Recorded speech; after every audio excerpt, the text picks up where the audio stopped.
All right. Good morning, everyone.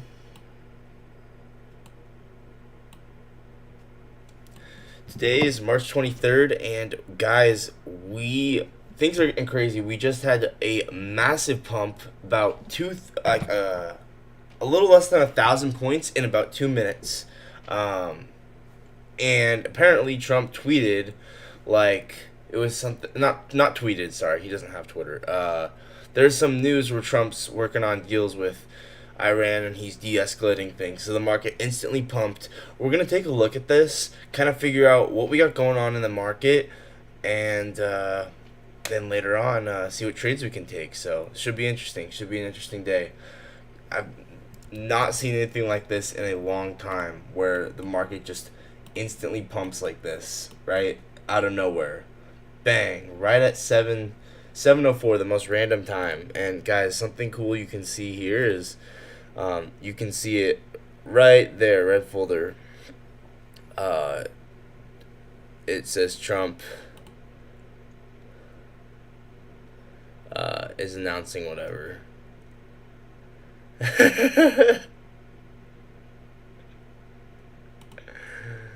Oh my gosh.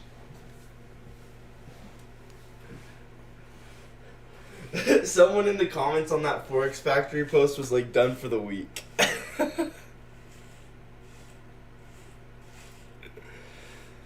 Yeah, things are getting crazy here. Oh my gosh.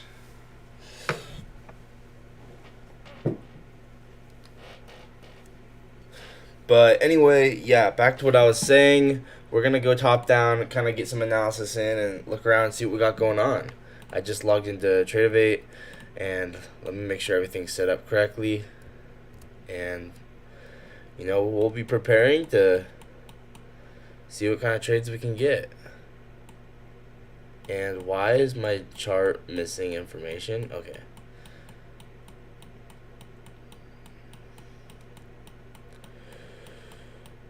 Okay,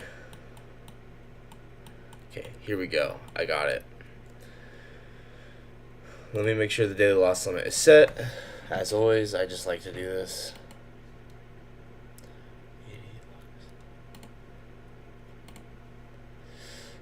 And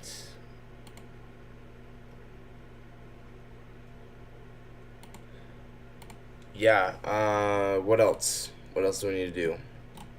Well, we need to go top down. No news for today, but we do have the Trump tweet. Let me screenshot that. And yes, I'm super early today, but I don't know. With this whole tweet that came out, I just feel like going on. And I was awake, so it's like, why not?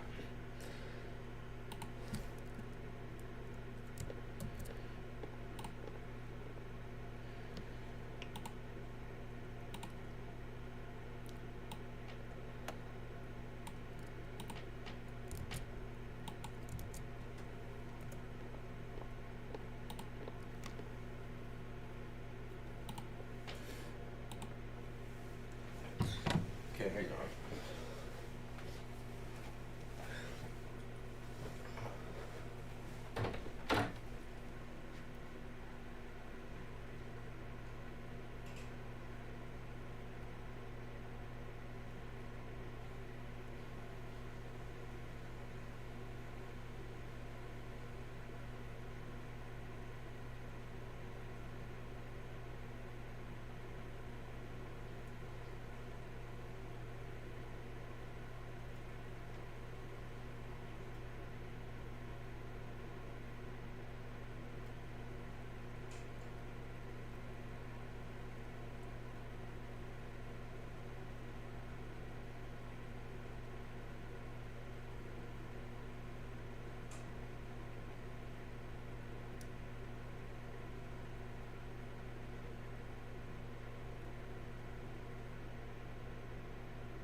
We're still getting warmed up to the charts here, but dang, today's gonna be such an interesting day. I can tell that we're gonna get some interesting price action, maybe some clean price action, you know, with all this just crazy stuff going on in the world.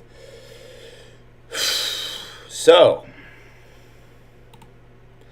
let's go top down, see what we got going on. So a lot of the time with these random pumps into higher time frame dumps, from what I've seen is, it's usually a pump to go get orders filled to go dump more. And so what I want to look at is I want to see if we can frame out a higher time frame model potentially that fits in with this idea, right? And if you think about it, like if this is gonna be a daily outside bar, right? If this is gonna be a daily outside bar to the downside, and we close lower, then I would expect us to probably continue down the rest of the day. So basically what I'm saying is I could see this be a daily outside bar, and so I want to take a look at that as well. So anyway, a lot to look at, a lot of interesting stuff here, and honestly it's giving propulsion block vibes a little bit, right? Order block, propulsion block. And I'm wondering, yeah, anyway, we'll look at all of this coming up here shortly. This is going to be interesting. So yeah, let's just go ahead and go top down, so we have plenty of time. So let's go switch the screen. And I was just saying how this is going to be possibly a monthly outside bar to the downside on S&P, which is just super bearish. Like, look at the signature. Look at the nice signature on this. And we have S&T at the high. So that's something else to consider as well. So we're also retesting this outside bar here. Should we start on the daily chart? Yeah, I kind of want to start on the daily chart. So I think, here, let me say good morning to everyone.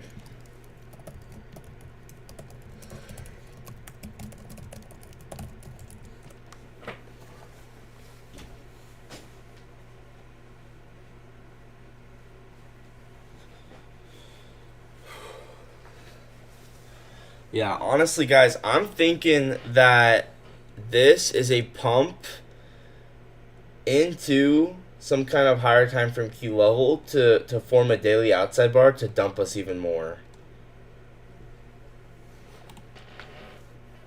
So let's go ahead and put the date here.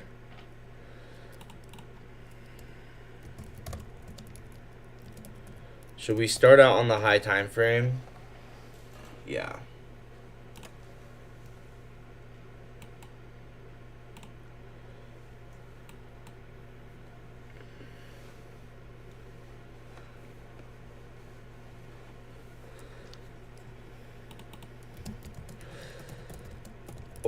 Was looking over the weekend, and 3 month on S&P is forming a giant bearish outside bar. Not gonna lie, I think the market is ready for a high time frame switch of directions.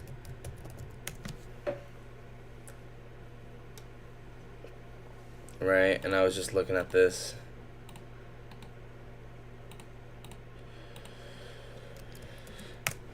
So with that in mind,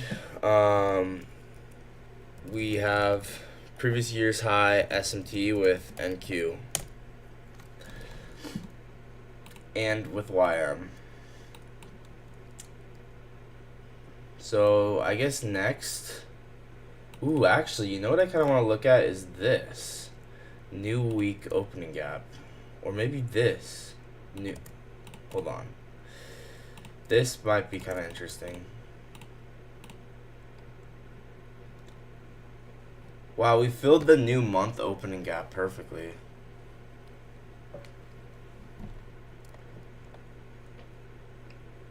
Hang on. I'm just looking around real quick because we got plenty of extra time. So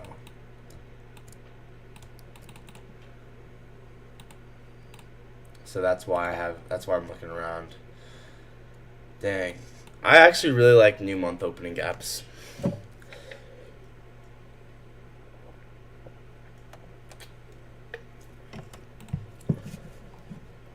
So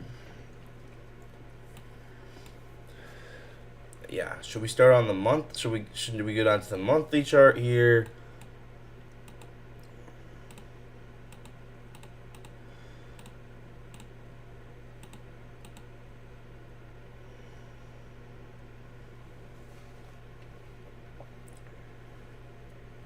Yeah, I don't know. I don't know what should we start out on. Either way, this is so interesting. This monthly outside bar here. Let's see here. Actually, you know what? I kind of want to take a look at this weekly breaker. Yeah, look at how nicely we're using this weekly breaker.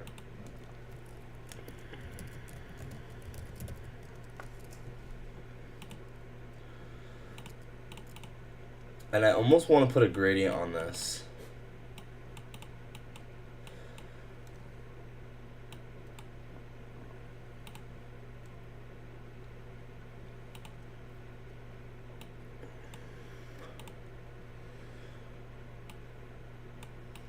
And remember, this is with previous year's high S&T with I think ES.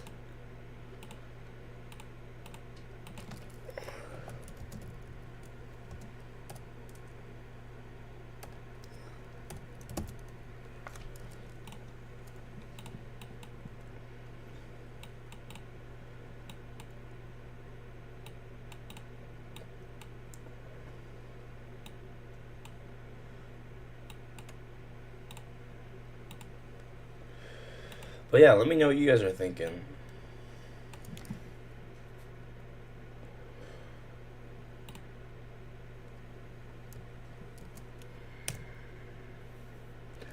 So yeah, we filled this weekly breaker nicely.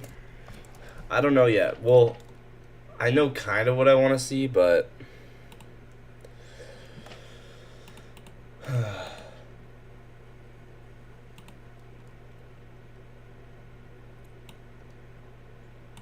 honestly, I think this is going to become a daily outside bar.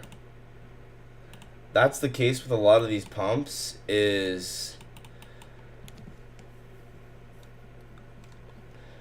here, let me make some notes. Trump just tweeted out he's making deals with Iran. We got an instant pump. Not gonna lie, from my experience, when we instant pump and take equal highs like this because of news, in my experience, it is often just filling orders on the high time frame to go in the opposite direction.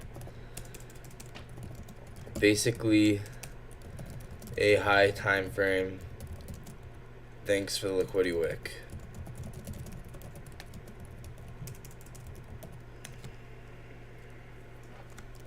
Right? And so what I'm wondering is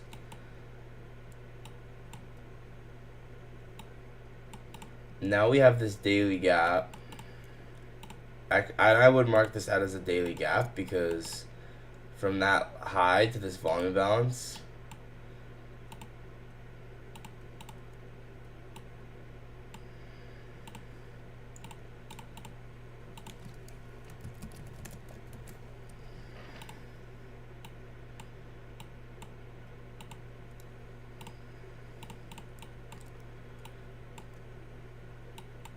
and then we have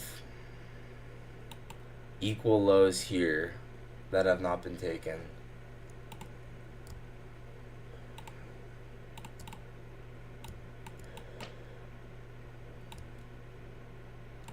My guess, oh, you can't see my screen. My guess is this is going to become a daily outside bar to the downside, and then we just start cooking. But that's just what I think.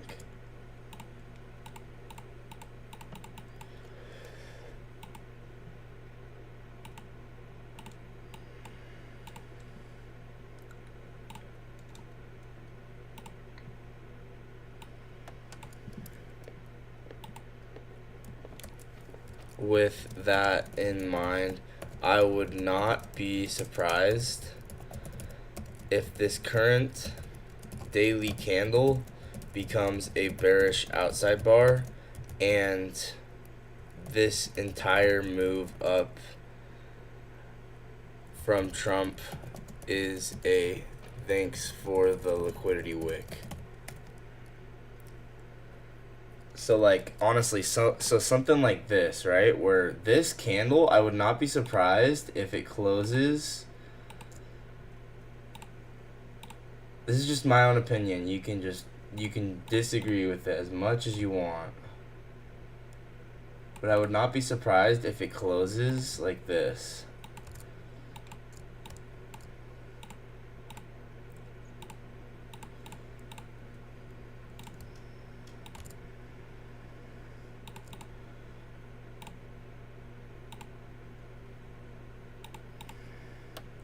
And then it's a daily, and then I could see this being a daily outside bar, and then we start cooking. I mean, it might seem like, oh well, that's kind of unrealistic. This really is not that unrealistic. I mean, we got the whole rest of the day to trade, so I could see us closing something like this, and then it'd be an outside bar.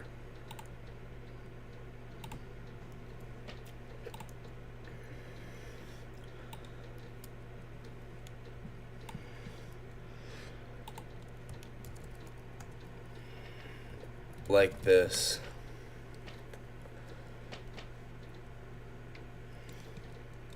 Hey, what up, Hyper? How's it going? Let me know what you're thinking. I'm just gathering information, but what I'm thinking a little bit is I don't trust these random pumps. Like usually when there's a huge tweet or some news, let me show you. So we had this huge news tweet come out from Trump. He said he's pleased to report that there's all this good stuff going on with Iran. What I've found from my back testing is these huge pumps that just spike out of nowhere. A lot of time they just fill orders to dump it more. And so my thoughts, this is just my thoughts, this could be wrong, but I'm expecting this daily candle to become like almost like an outside bar to the downside on the daily chart, delivering from this daily volume imbalance or fair value gap type thing. I know this doesn't look like a fair value gap, but if you include the volume balance, it is, and also this daily breaker. And then if we close lower, then I could see us getting a really, really nice higher time frame bearish expansion week that just starts cooking us to the downside. But that is just my own opinion, and let me know what you're thinking. We already have this daily outside bar that we're retesting, and honestly, with this kind of being a propulsion block, right, I would not be surprised to get something like this. But this is just my own opinion. But yeah, I think this is kind of like right here, this is an order block, and then this is a propulsion block on the high time frame. This is just my own thoughts right now, but now with that in mind, I want to see us go lower off of this.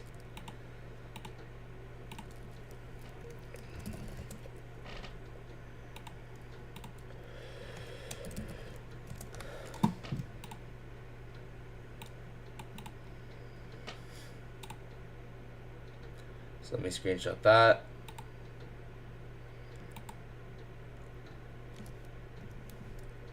Once again, basically anticipating this to become a daily outside bar.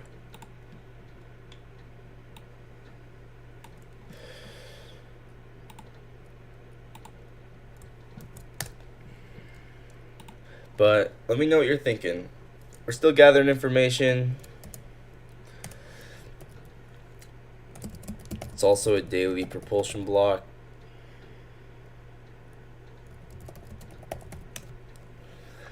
But I really like the outside bar that is forming on S&P on the 3-month. I think that's kind of cool. Once again, the pump took us up to take those equal highs, which is another reason why I kind of think it could be bearish. Okay, so next thing I want to do is I want to put a gradient on this weekly breaker, because I know that the market's going to use this. I know we're going to trade within this weekly breaker. So I am definitely going to put a gradient on this. I know for a fact that the market's going to use this.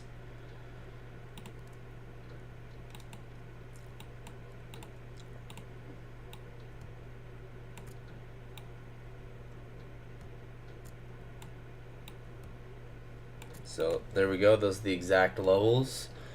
So I'm going to mark out the high, the first quadrant, the second quadrant, the third quadrant, or I mean the 0.25, and the low.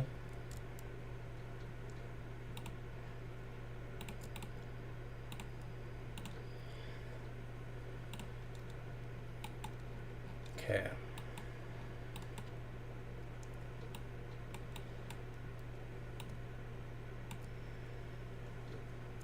And the market might already be using this. You can see that it is. We rejected that.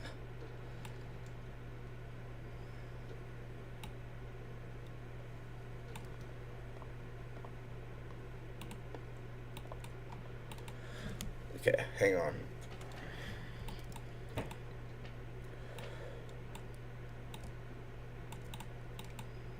And then also the propulsion block, right?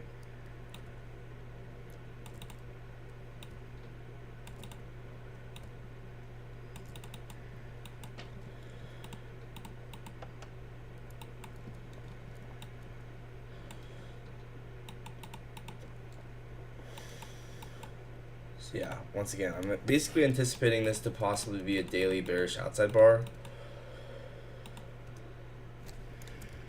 Oops. Okay, we're still gathering information. I shouldn't get too much into like what I think's gonna happen, and I should get into what the market's showing me. But yeah, we're still gathering information. Let's just see if there's any S&Ts.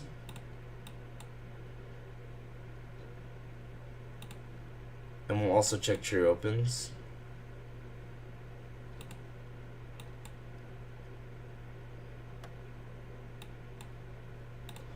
Let's check it manually.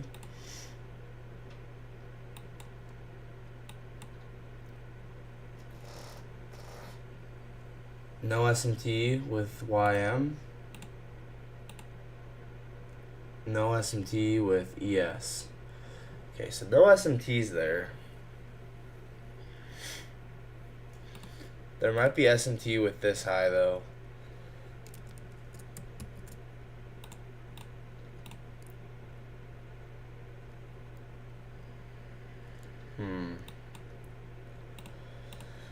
Anyway, let me know what you guys are thinking. Once again, I'm liking this weekly, using this weekly breaker.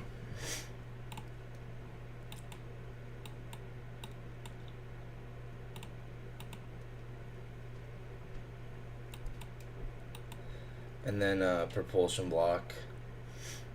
So I guess the next thing we should look at is this daily propulsion block, right?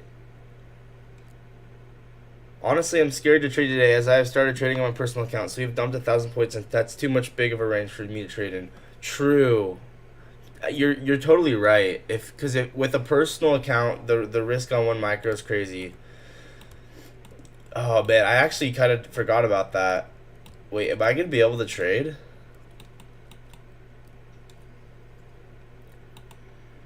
Wait, let me check.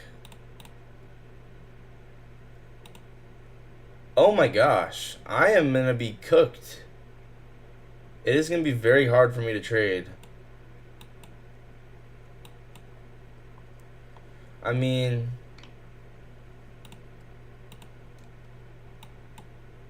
it's possible that I'll be able to, but I'm gonna have to. It's gonna have to be a micro scalp. It'll be fine. There will be something like this. Yeah, thank you. I appreciate it. Thanks for reminding me, Hyper. I actually really appreciate that because sometimes I forget. It's gonna have to be a micro scalp, guys.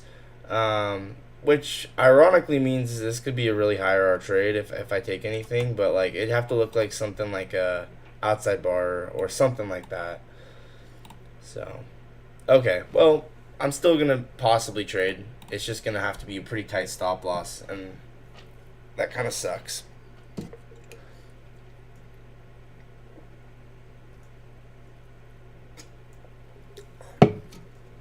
I really don't want to risk more than I need to.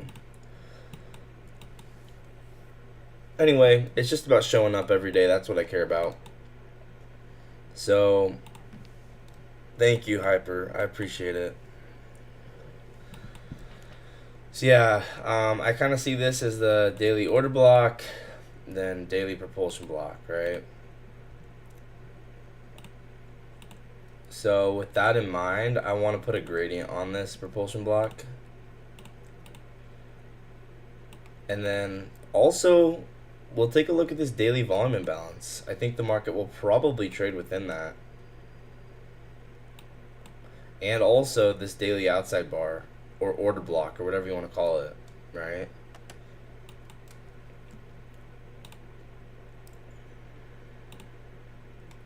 There's a lot of different things to look at here.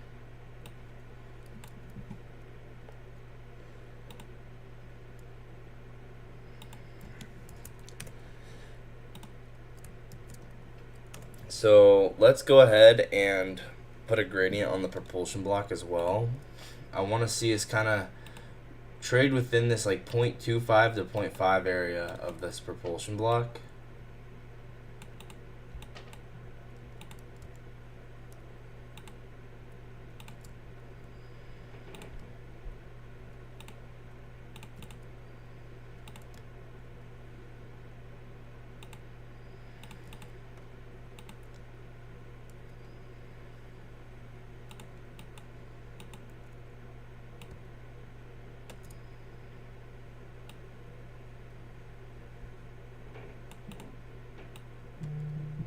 It is kind of annoying though, like on a day like today, it's like volatility is so high, and you know, normally that's good, but the thing is if you're trading a personal account, that's not actually that great, because obviously we have to deal with the if we're trading one micro, it kind of gets hard, right?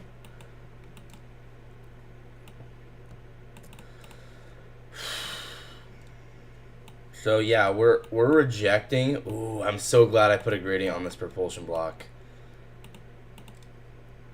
Oh yeah, this is gonna be interesting. We are rejecting exactly midpoint of the daily of the propulsion block, and now we're rejecting the low of the propulsion block. Oh man, I'm glad I put a gradient on this. This is gonna be interesting. So mean threshold of the propulsion block, perfectly respected. So we might get a sell model off of this mean threshold of this.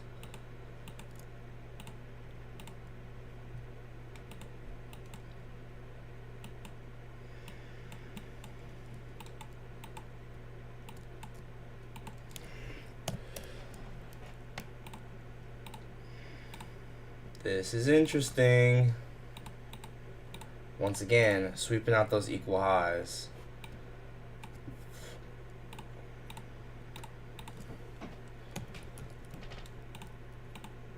And if needed, I'll just tape read.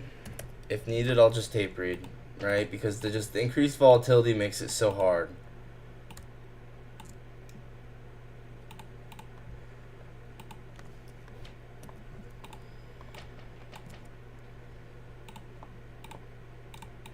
Yeah, here's a gradient on the propulsion block. You can see we went exactly to the midpoint.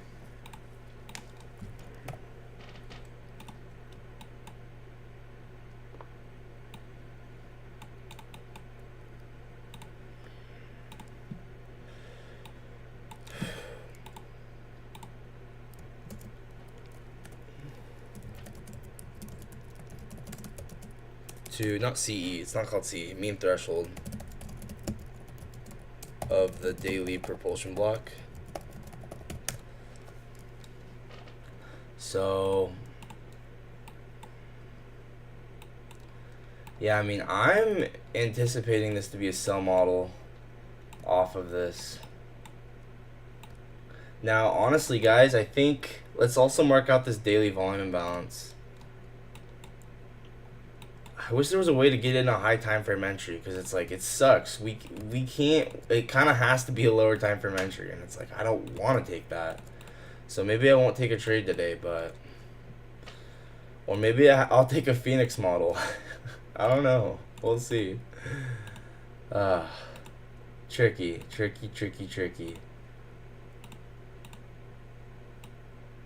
Hey, it maybe ends up being for the best. Maybe we end up getting like a 10-hour trade because of it. Like, the thing is, if you can get an entry in these conditions, you're going to catch like a 30-hour trade. So there's pros and cons to it, right?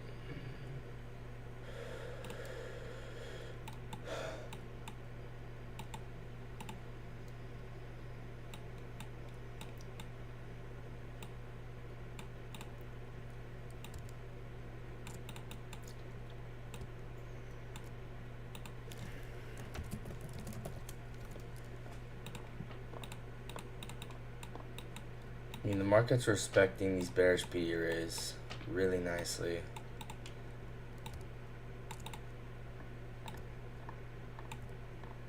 So what I would probably want to see is, so we might come back up, reuse the daily volume balance and the 0.25. If we do that, honestly, an outside bar off the 0.25 of the propulsion block would be just fantastic, because it'd be off of this daily volume balance as well. Rests at 0.25 of the propulsion block. If we came back up and reused the daily volume balance at the 0.25 of the propulsion block and got a bearish outside bar to the downside, that would be fire, in my opinion. So yeah, let me know what you guys are all thinking, right? I'm still gathering information. I really like this area. Where's the new day opening gap? Exactly, because the new day opening gap is going to be slightly different than the daily volume imbalance. Yeah, so the new day opening gap is much tighter. And oh wait, this is an old new day opening gap from all the way back here. Where's the new one? The new one is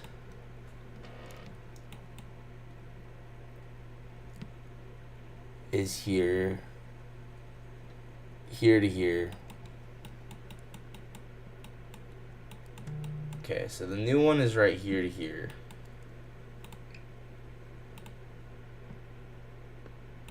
Interesting. So we have the daily volume balance resting above the new day opening gap.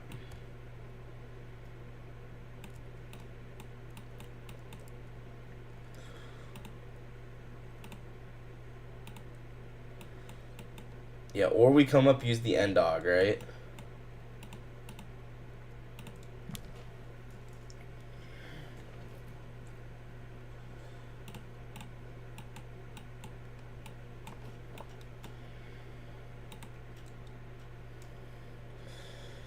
Interesting. Right, because it kind of seems to me like this whole area over here was accumulation, then we manipulated. If we come back up to this end dog, it'd be getting ready to distribute. Or we use the end dog.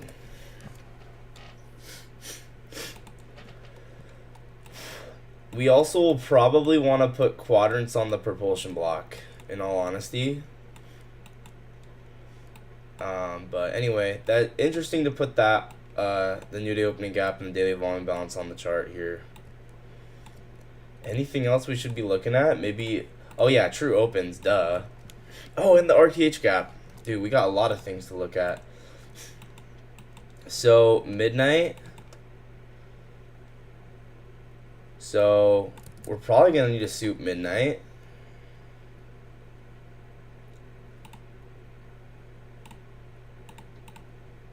And do we got True Week open yet? True Week open all the way up there. Yeah, I don't think we're going all the way up there. So midnight, right? Midnight is gonna be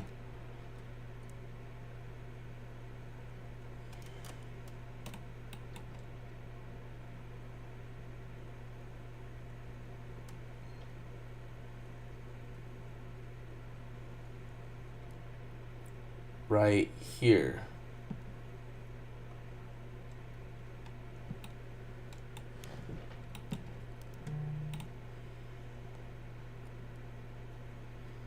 Okay, midnight is right here.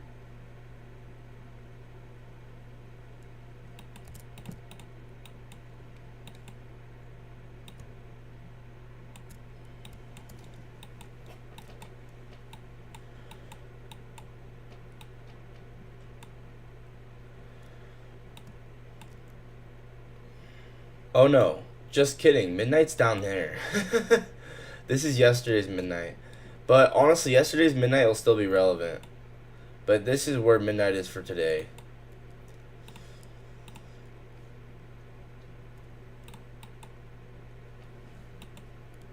So I'm going to bring these over because I don't want them in my way. And then daily for value gap as well over. I'm going to lighten this up because it's kind of, I just don't like clutter on my chart.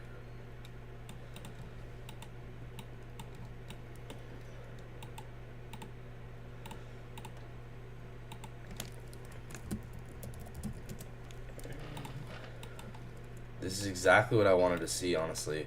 And then popping up, okay, above 730, okay.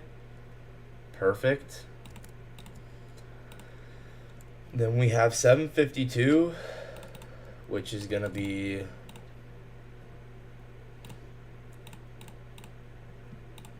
yeah, let's go down to the 1 minute. 752.30. 752.30 is right here. So we souped that to the downside, but I think we're going to end up manipulating above it.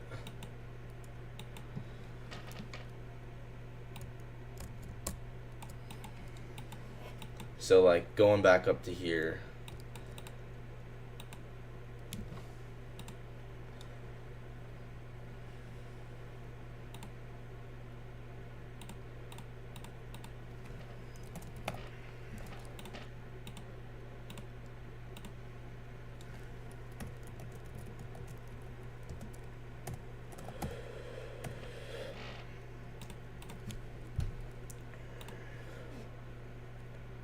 Okay.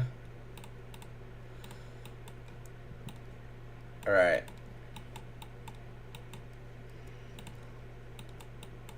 Bring this over here. Boom.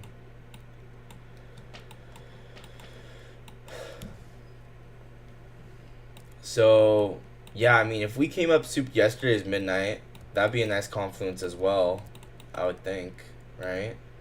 That's something to watch. 0.25 used perfectly. Once again, we've swept equal highs.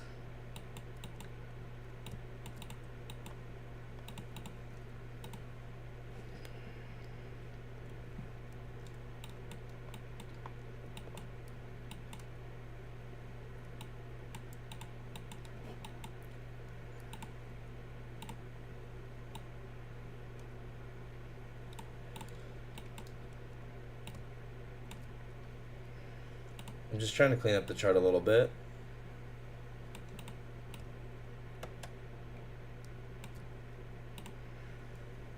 Yeah, man, it's really unfortunate that there's so much more volatility than normal.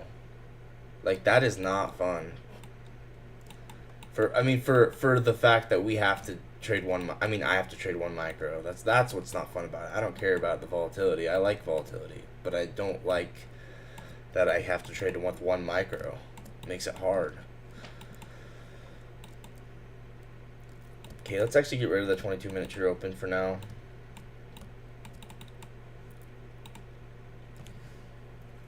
No SMTs? What? Is my SMT indicator broken? Okay. Yeah, let's get rid of this. So, daily fair value gap as well will be helpful. Right? So, I'm going to put a quadrant on that. Oh, and actually, you know what? RTH gap first. RTH gap first. Actually, let's put... What account are you trading? I'm trading personal. It's going to be really hard to trade it today because... obviously the increased volatility, but you know, we're just showing up to the charts every day. If it ends up so that way we get something, then great. But if we don't, then great. Like it might end up needing to be like a pin bar or an outside bar off a low time frame, really low time frame key level, like one of these gradients here. Which, if that's what needs to be done, then it's fine.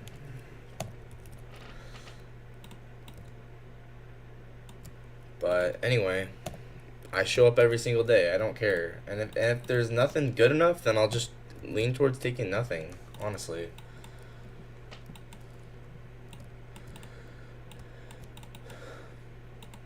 So yeah, here's our low time frame gradient of this propulsion block.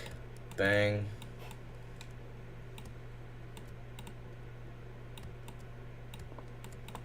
Once again, I want to mark up the RTH gap as well. So here's the RTH gap.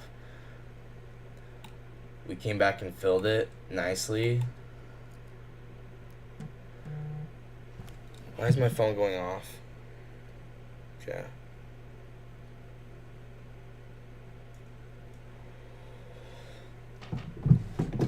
So yeah, I might just end up tape reading or paper trading or something like that. If it's too hard to take a trade, which will be fine, but not very amazing, but it's fine.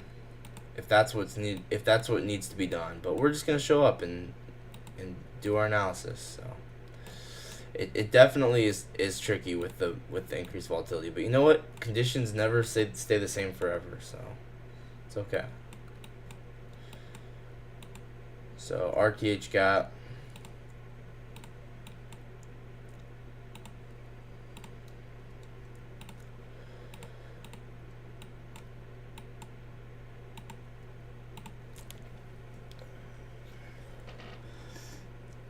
Once again, equal highs were souped into the Trump pump, essentially.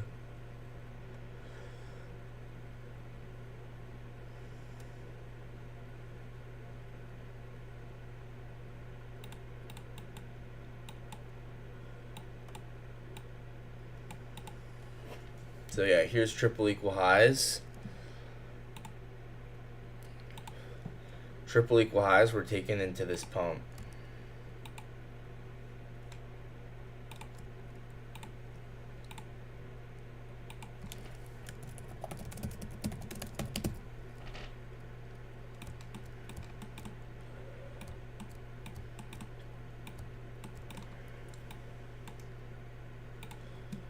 So macro starting right now.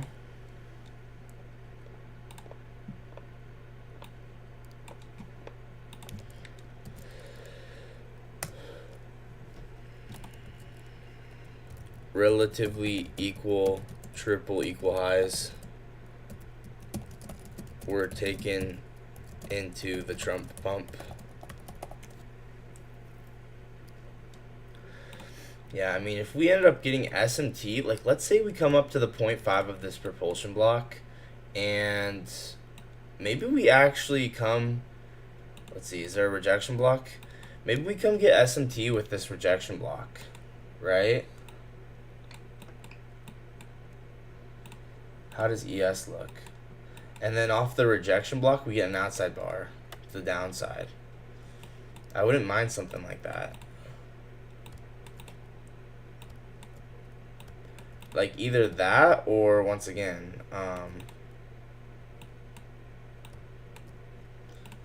the 0.25 with this end dog.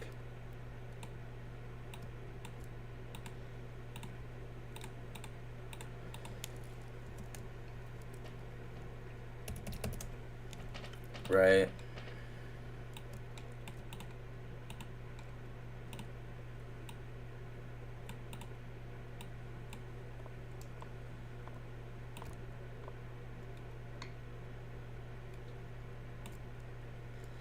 Let's get rid of that for now. Actually, I don't want to get rid of that. I just want it off the chart. Let's move over.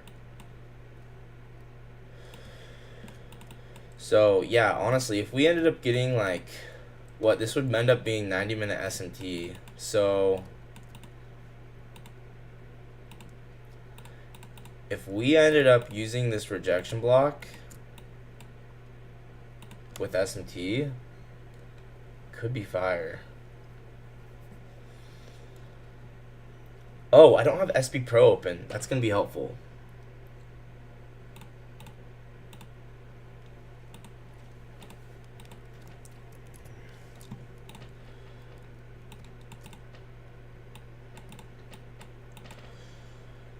So, maybe something like this. And then we get a trade to the downside. Or even like this.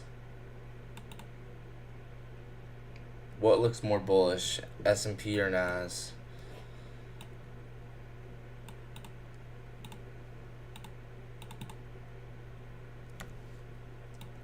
Right? So,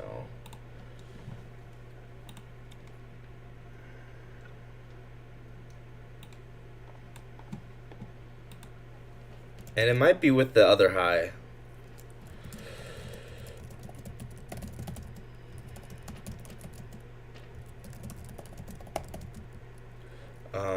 Above all the true opens at 0.5 of the daily propulsion block.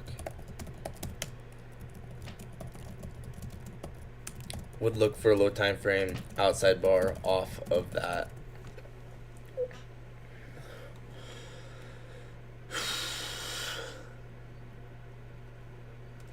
Also, the RTH high is around 0.25 of this propulsion block, as is this daily volume imbalance, as is this new day opening gap.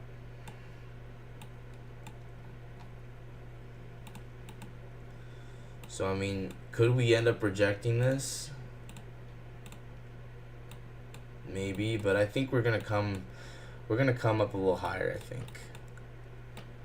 But that's just me. Let me know what you guys are thinking.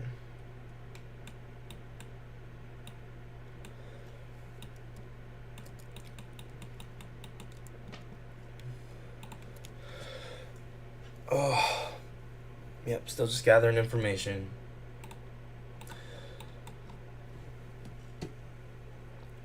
But yeah, honestly, I'm thinking it's gonna be bearish.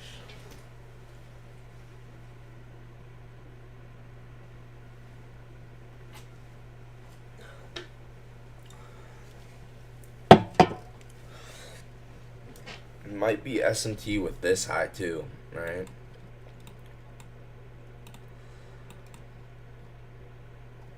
Okay, let's check out the daily gap. Let me make sure that's marked out correctly. So, okay, low there. High of that wick, okay. Yeah, let's go ahead and mark out quadrants on this daily FVG. Yeah, so you know what would be kind of cool, because it's a daily for value gap, right? If we come up into this rejection block at the 0.5 of this and got SMT at the high of this daily gap, that probably wouldn't be bad, you know?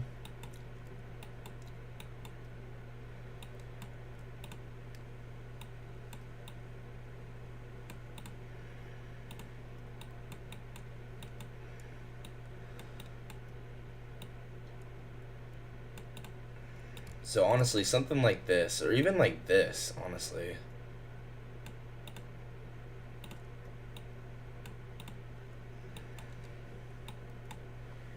Right?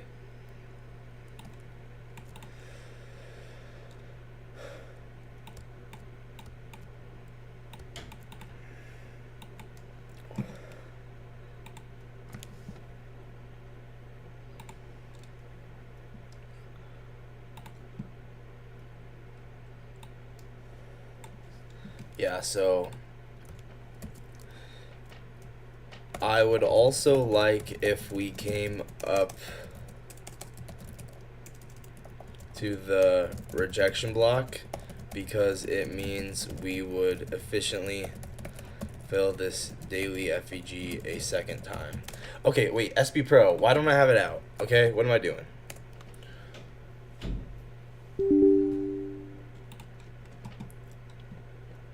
Okay, so we want to be looking. I'll probably most likely trade I would take is rejection block, 15 second or 30-second change of state to the downside off of it. Hopefully around market open. That's most likely the trade I would take.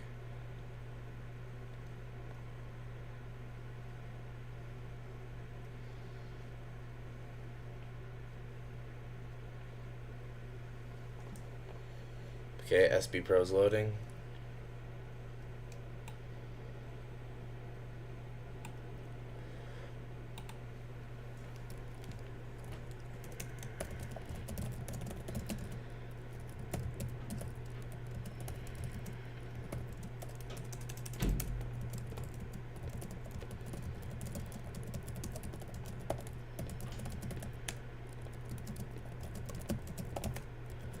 Um, maybe a whale to buy into it as well.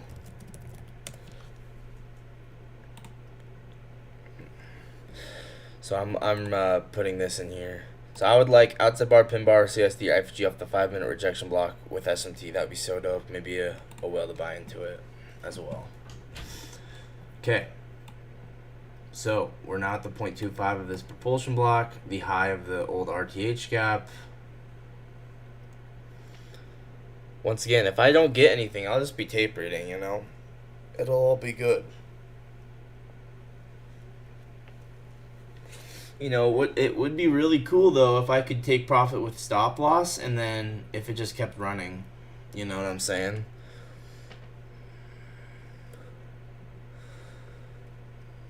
Because I would assume all of this will likely be void and then we'll come back down.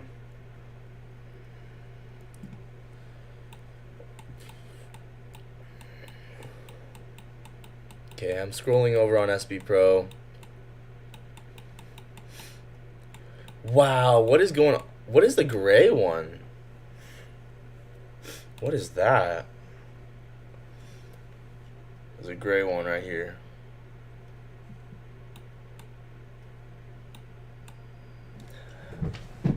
You know, I should probably have...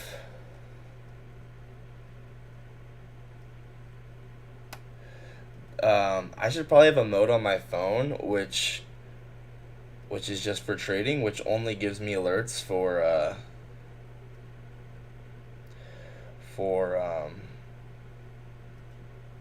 what's it called? For the Financial Juice app.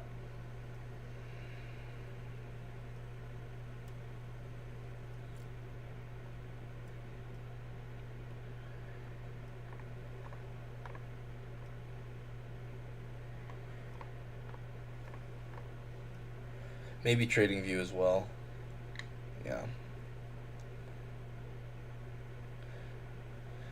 Yeah, okay, this is a nice little focus app I have. So now I get the news right alerted to my phone, which is dope.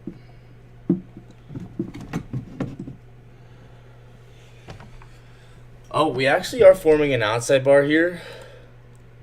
We have a lot of absorption, and this is exactly what I was saying might happen, right? Daily volume balance being used perfectly. Actually, this would be fire. Hold on. Would we be able to get in? Please tell me we'd get in. Low key, we actually would if we entered on our retest. 3-minute outside bar just closed. Yeah, I like this.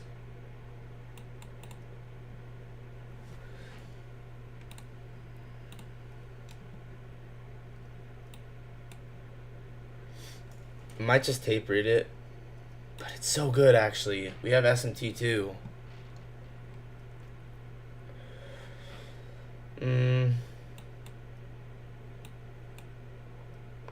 This is exactly what I wanted to see. Oh, man.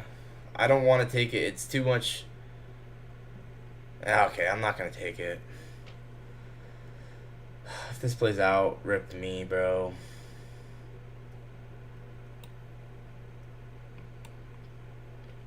I'm not going to take it, though.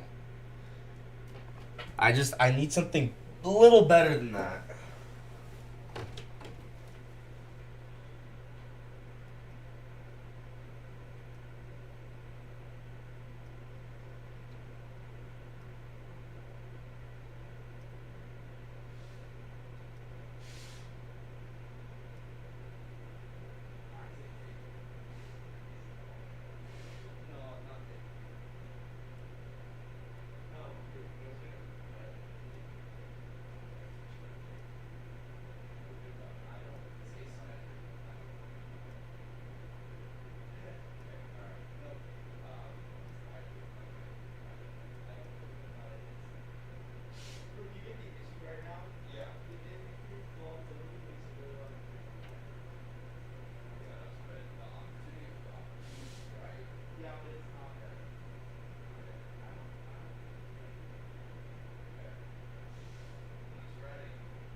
One of the possibilities I was expecting, but I'm gonna be patient.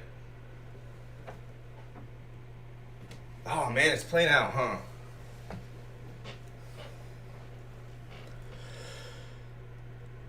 This is exactly what I wanted to see.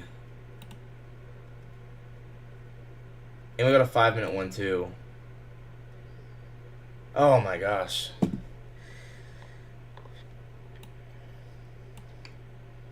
Probably should have taken it, huh?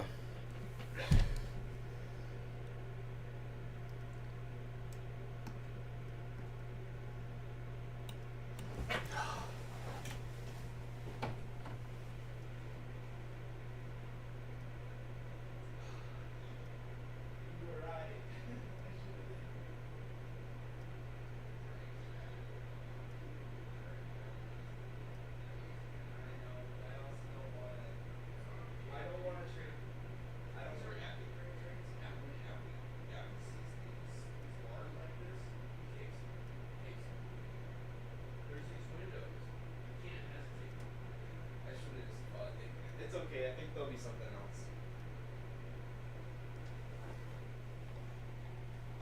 It's okay. I think there'll be something else, honestly. I'm not worried. I think that, once again, ideal entry will be if we come to the rejection block, so it's all good. I'm not going to be upset. I'm not going to be angry. I'm just going to be like, okay, well, it's okay. The change in state of delivery is also nice. I mean, once again, the issue being, how do you get in with appropriate risk and not mess this up?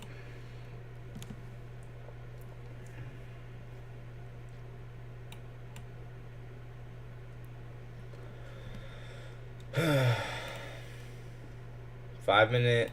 Was that even an outside bar on the 5-minute? It wasn't. It wasn't even an outside bar. 15 minutes about to be an outside bar, though. Yeah, if this 15-minute closes as an outside bar, this will be really nice, and I know that this is going to work. 15-minute outside bar close is awesome.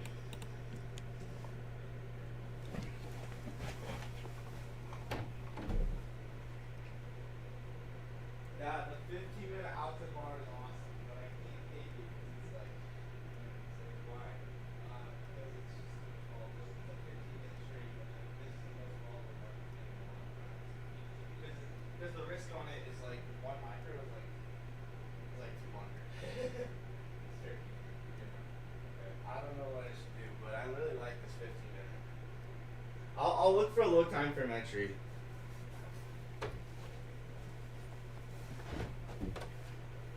Dad, I'm gonna look for a low time frame entry. Okay. So once this 15-minute closes, I'll look for a low time frame confirmation.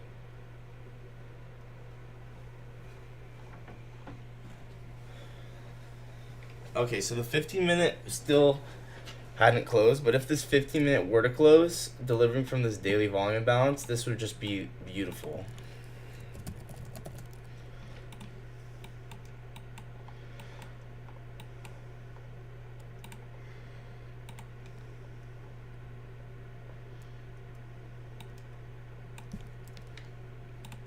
I'm going to put this in trade callouts.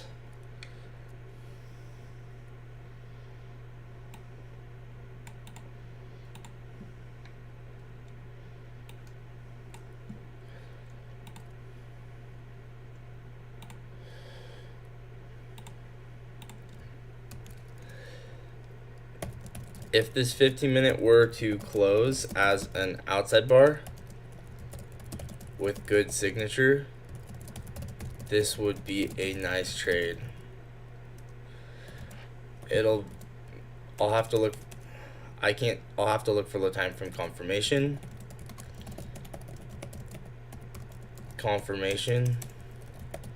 Because volatility is too high here for me for 1 micro, but if you're trading prop, this is a really nice trade if this 15-minute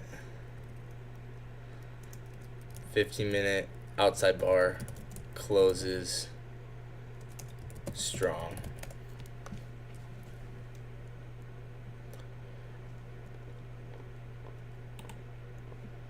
Does that make sense?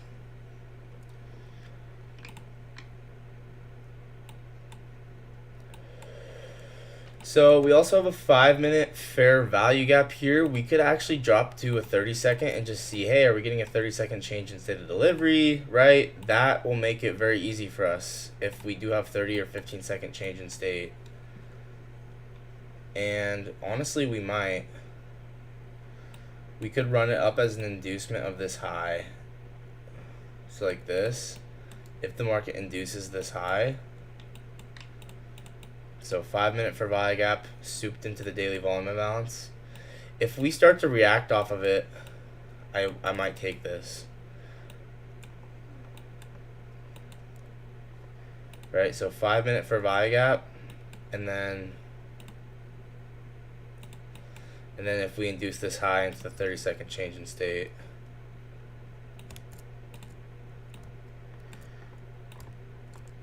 This is good. It's a lower time frame way to enter. Yeah, I don't mind this. I'll put a limit order for that high.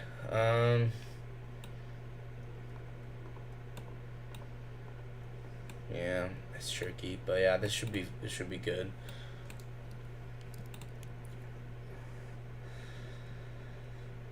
Oh, it's kind of being laggy a little bit. Why is it being so laggy?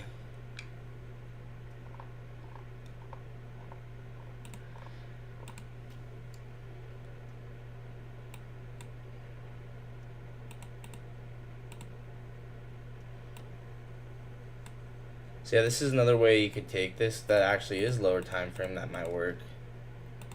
Yeah, I think this would not be bad. Delivering from the daily volume balance. The problem is you never know if we need to sweep liquidity again.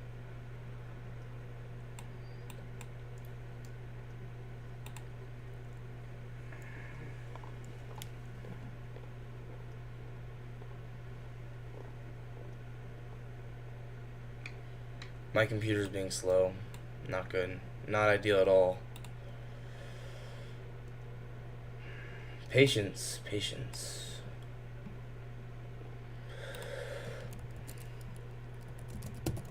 This 30-second CSD 5-minute FVG trade seems nice. if we were to retest it.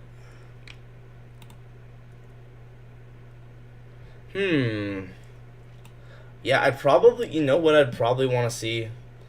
I just want to see us come up, soup that, and then we'll get an outside bar off of it, and that would be the perfect trade for me. So we have 17 minutes to market open. We already have an outside bar here. Now it kind of feels like a 3-minute 2022 model almost. We broke structure to the downside off this 3-minute. I think today we will likely just expand lower really aggressively. Once again, I will definitely take profit with stop loss.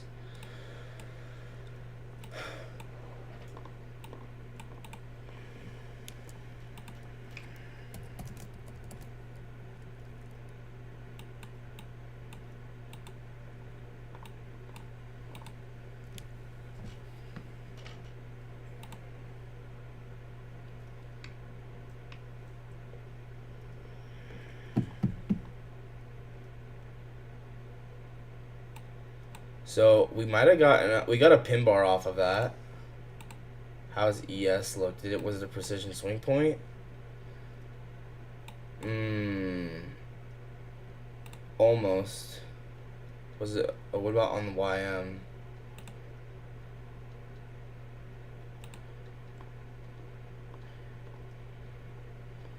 We're retesting the pin bar soon.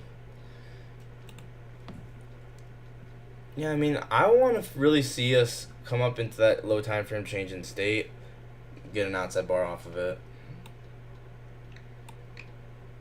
But it might just be this pin bar that takes us lower.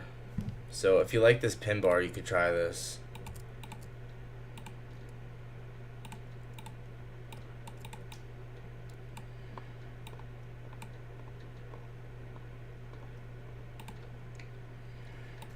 So I would consider this 2022 plus because we got a of this.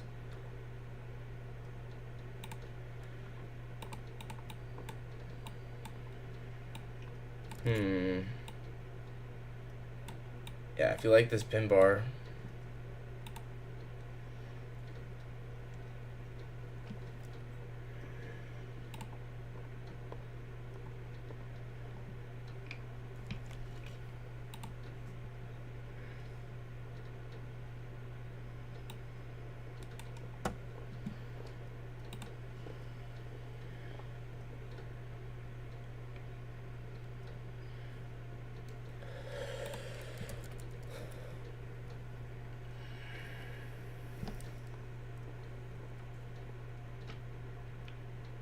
There's also a 3-minute pin bar. Well, anyway, we got 14 minutes till market open. Upload failed. What? Yeah, I just need to see something that's undeniable, and so I just don't think we've had anything undeniable yet. Honestly. Now we might actually come back up, use the end dog. Why is it lagging so badly? Oh, probably because I have so many templates on my chart. Hold on, that's actually why. Oh yeah, I still have this weekly breaker on the chart. That is why. There's just too many templates. Not too many templates, too many drawings. When you put too many drawings on your chart, it gets laggy.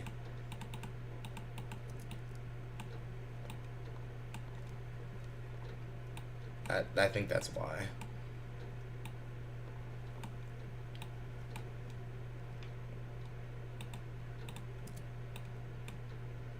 Yeah, I can tell it's getting a little cleaner now. So this is that breaker 0.25. Whoa, 15-minute actually did close pretty nicely. I mean, it's not necessarily an outside bar, but it had a really nice close. And what, the 10-minute looks really nice as well.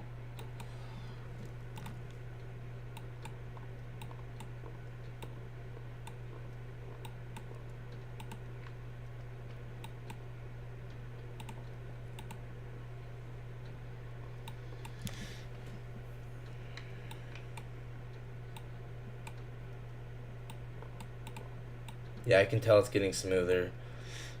Once again, we might need to soup this high into this 0.25 of this breaker. Oh wow, it's so much smoother. Wow. Don't put too many templates on, too many drawings on your chart. It'll get ugly.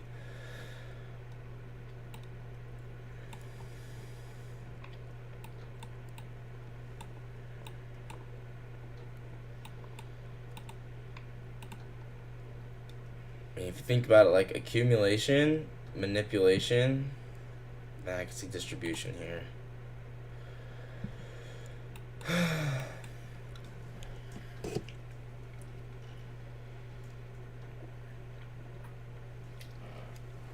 Once again, the 15-minute did close nice. Not quite an outside bar, but a really nice close.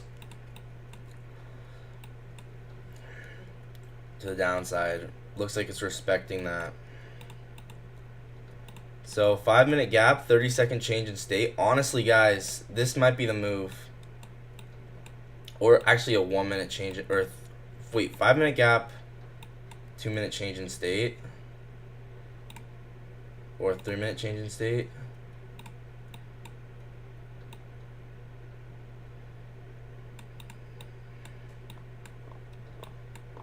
Yeah, because we can go break even pretty fast here. And we're delivering from that pin bar. Yeah, I mean, I think this is worth a try. Then again,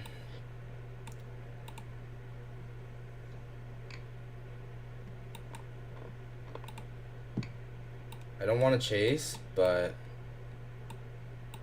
this seems reasonable. The pin bar is kind of protecting us a little bit. Is time and price aligned? I don't want to take a loss right now. I'm not going to take that. Maybe on a retest of this 1 minute. Yeah, on a retest of this 1-minute change in state, that's going to be a good trade. You have to admit, that'd be kind of nice. And then it'd also be right at equilibrium too. I'm still very interested in that. Wouldn't this be my Halcyon protocol model? Yeah, it would be. So if we soup this high,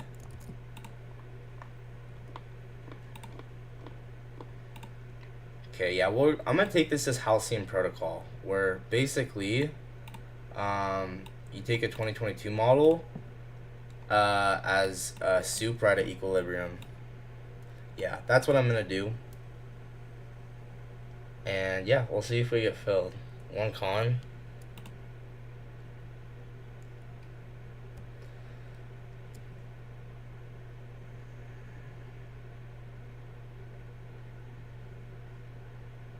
So we should hit equilibrium.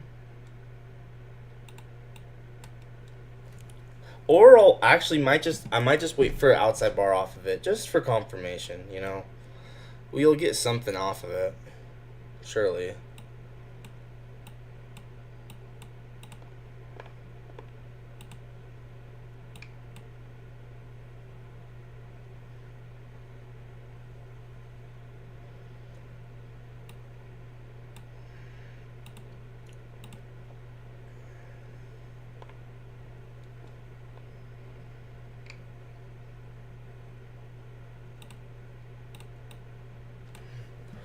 Okay, we definitely want to get the low time from true opens out now, because I think we're going to start using them. We need to check SB Pro.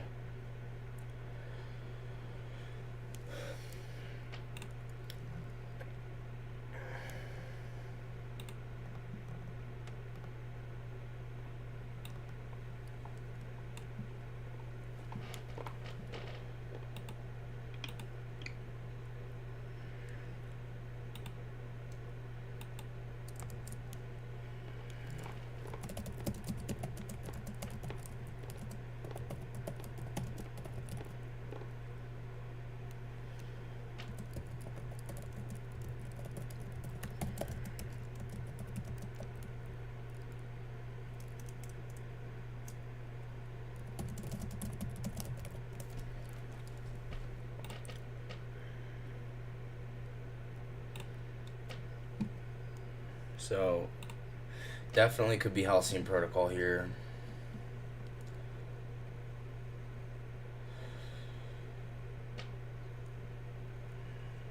Oh boy, why did it get laggy all of a sudden again? It was so smooth for so long.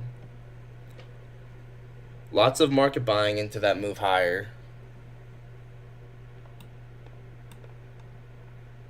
We just got that closure. Yeah, I think we should run these highs around market open, and then market open should deliver us lower. So that's what I'm going to look for. If that does not occur, then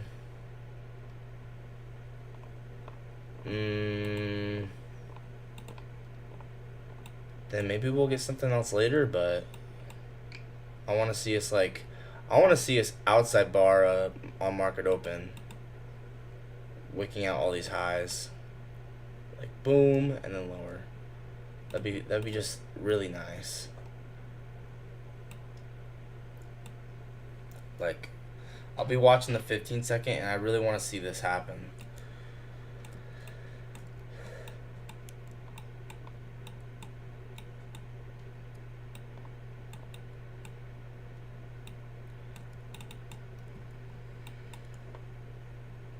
So there's 922.30.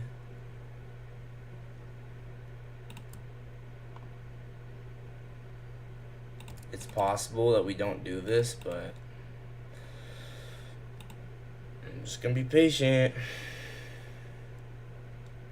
I think market open is kind of a little tricky little guy. I think he's gonna manipulate these short-term highs, and then we're gonna go lower.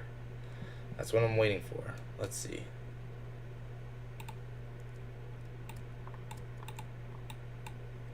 Once again, this is a 3-minute 2022 model, so what, like a 15-second or a 5-second or a 30-second change in state of delivery.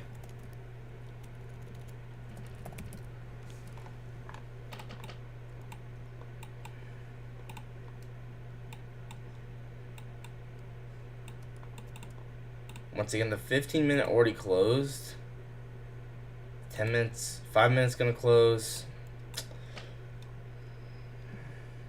That pin bar working out so far.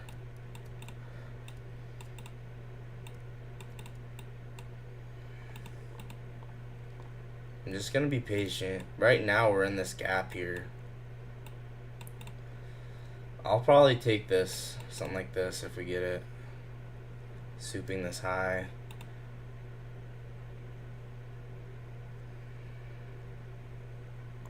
Maybe I should just put a limit order for there, but I want to just wait for a low time frame confirmation.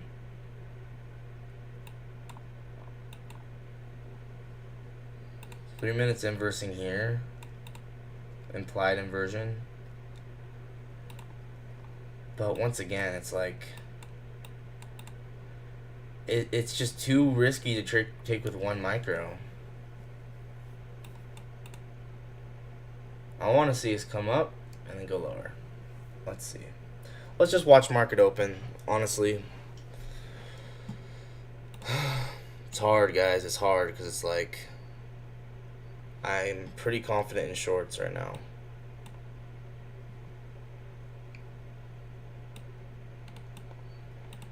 But I gotta be patient. So on the low time frame, I think we just got a 15-second change in state. So I think this will take us up to run these highs, maybe? It just depends how bearish it is.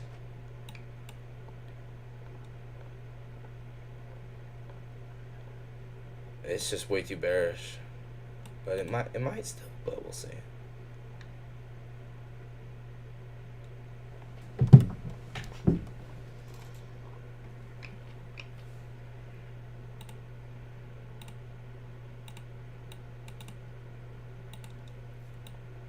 So I'm just tapering this because I want to see market open soup all of this. But it might not. Honestly, very well might not. We got equal lows here. 5 minutes about to inverse. Okay, honestly, guys, if the 5-minute inverse is on market open, going in with one con, very reasonable. I might just go ahead and do it. So where would stop loss be? 543. Yeah, I think this is pretty reasonable, honestly. So I won't regret it. If it inverses, we'll go ahead and try it, and we'll see. The 15-minute would be inversing as well. So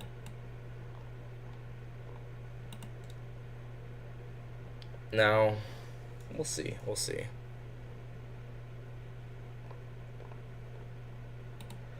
We got 47 seconds.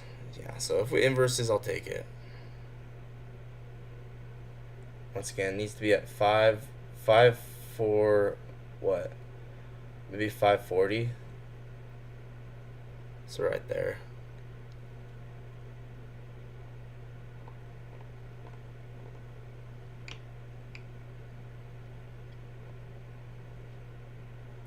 Let's make sure this closes.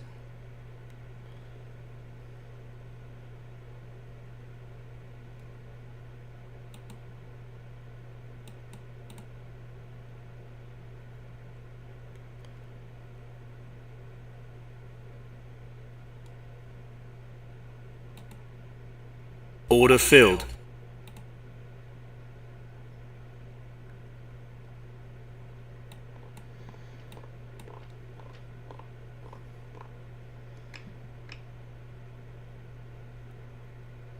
Go and break even at this low.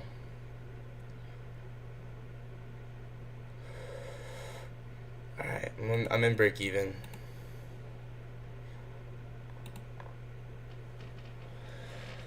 I could take profit here, but once again, higher time frame is bearish.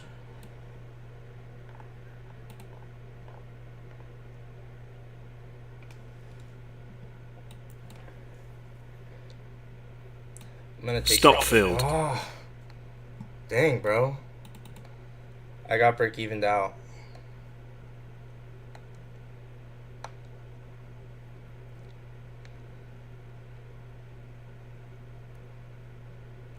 Okay, I'm gonna go on a little walk. That was a very reasonable trade. I went break even kind of fast, but it's hard not to do that. So I'm gonna go on a little walk. I'll be right back. This should be a very short walk here. Actually, we gotta be very careful with too long of a walk here, because I think we'll get something else.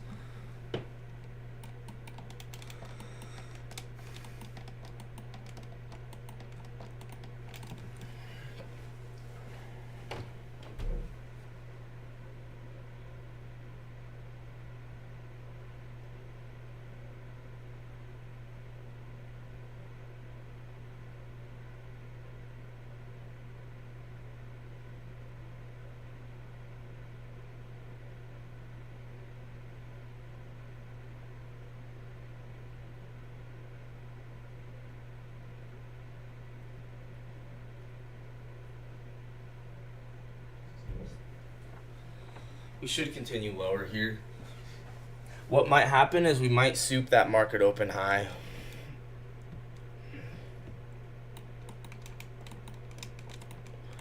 Look for low time frame outside bars to the downside.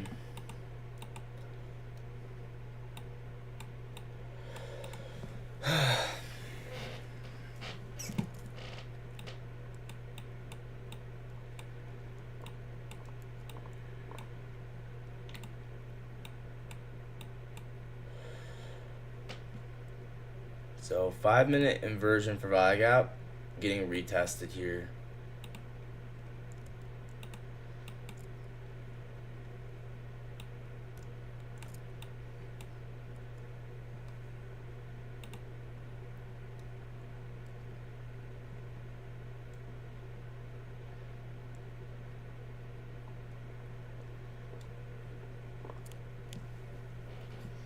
I'm gonna try and be patient, because once again, if it wants to go up, resoup this high, it very well could. It's so hard to get in with one con.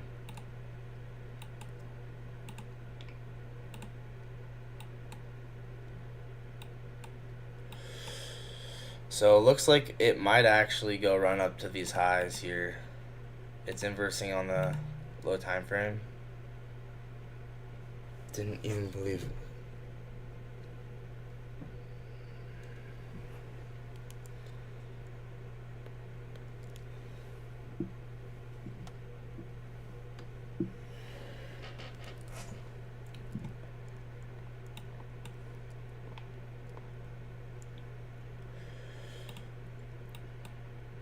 I mean, I know if I can get in, we can just hold this all the way down. It's just gonna be hard to get in. Still, this whole thing is still holding. Could I have just held this 5-minute inversion and gone break even later? Yes, I definitely could have. We're retesting this 30-second change in state. Actually, this doesn't look bad. Wait, we haven't used this. What am I saying? I want to see us come back up and reuse this inversion.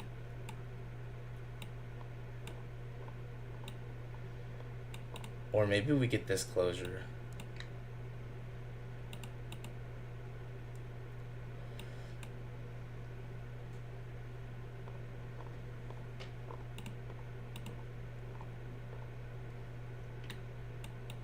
Okay.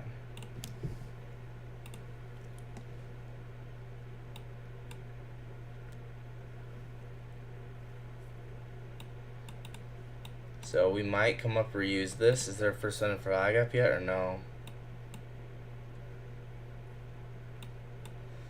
No. How are the whales looking? Sell, buy.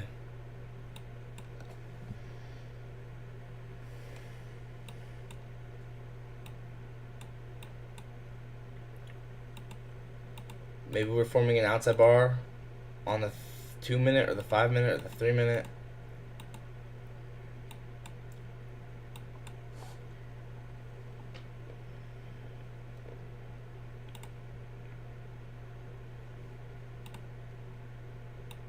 One minute just changed state. That doesn't look bad. But ooh.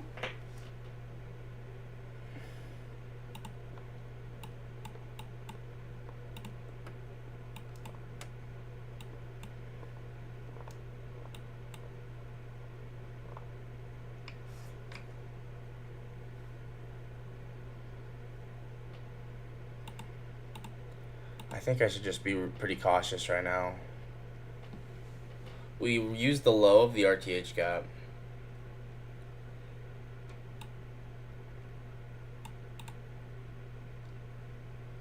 Oh, that kind of looks like a nice close, honestly.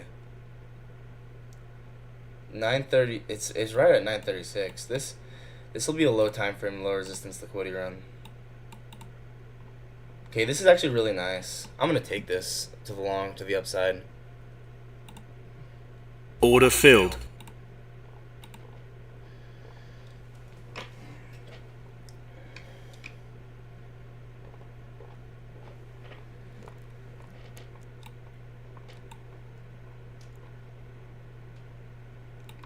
So stop loss at 447. Okay, I can go break even now.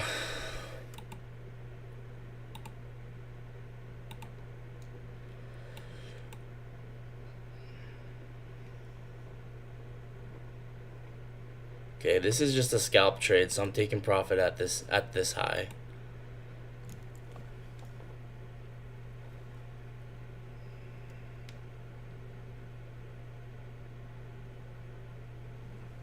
Stop filled. Oh my gosh, another break even.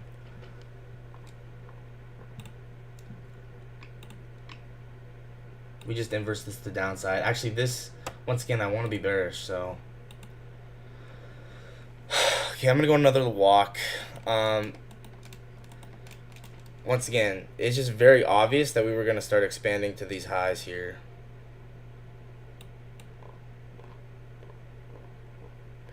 Dang, bro, I'm going to go another walk. Once again, the reality was we swept out these lows, and I can just tell when a low resistance liquidity run is gonna happen. Like, this change in state's gonna take us up there. Okay, I gotta go on another walk. Unfortunately, it didn't go straight there, though.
That's a reasonable trade.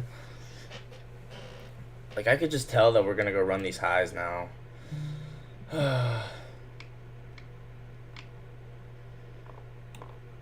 But once again, I want to be bearish, so we're gonna have to just be patient. We might still end up getting something to the downside. I think we almost certainly will.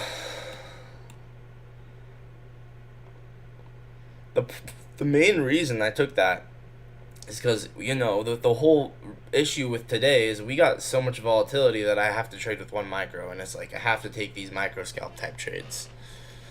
That's the main issue with it, right? We're actually using this inversion. Oh, I like this. I like this a lot. If we get a good closure on this. Oh yeah. Oh yeah. Let's go. Order filled. Oh, I'm loving this trade right now. I'm loving this.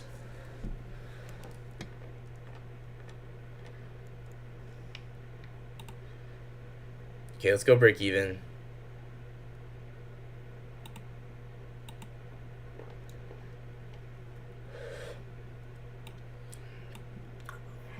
Let's project this out 4 projections and then TP with stop loss. Please don't stop me out. Are you Stop filled. freaking kidding me?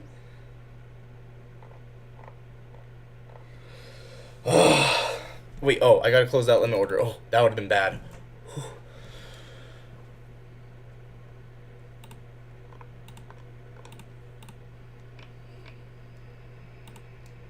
This is gonna go run us up to this LRLR here. That was nice as well. Another break even. You guys just have to understand my trading style is like a lot of break evens. I could have taken profit at 2 projections, but and obviously I would have scaled out if I had more than one con. I would scale out. The problem is I only have one con. That's the issue, right? I only have one con. What am I supposed to do? You know, it's hard. There you go. So that IFVG's taking us up to those highs. Okay, I'm going on another walk. Next scalp that honestly hits 1R is like the issue is yeah, these scalps keep hitting 1R, but it's like I have to scalp. I have to micro scalp right now. There's no other option. There's no other option but for me to micro scalp.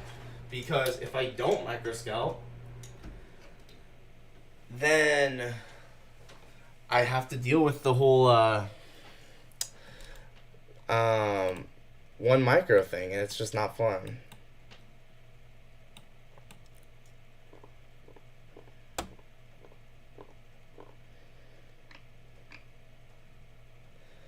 This was also a 1 minute outside bar. Really not a bad trade. I mean,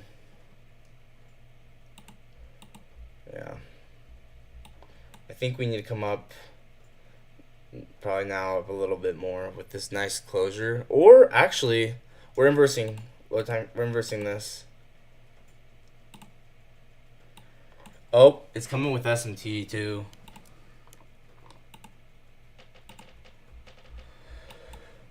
Did we take out all these highs? Not really.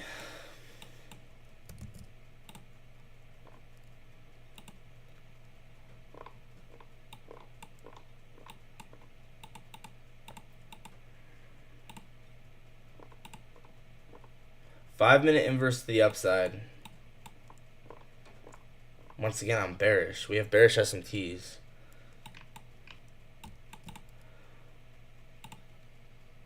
Where's 922?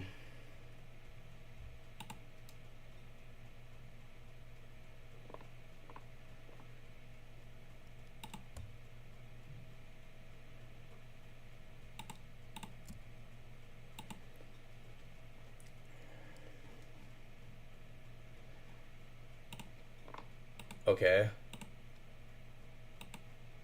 Okay, this actually might take us lower. Finally, we have SMT.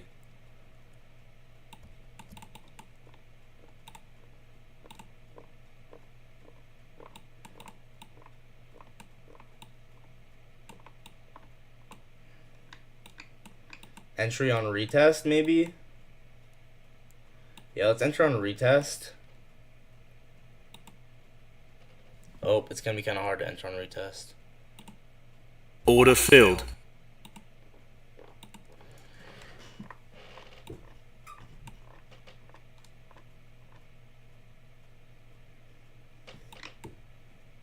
Okay, I entered on a retest. Stop loss needs to be at 551.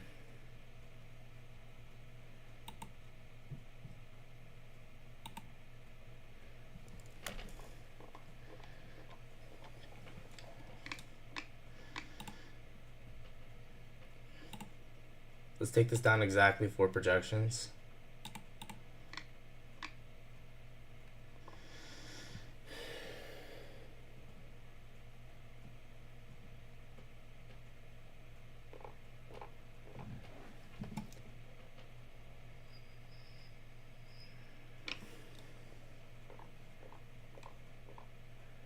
And LTP with stop loss.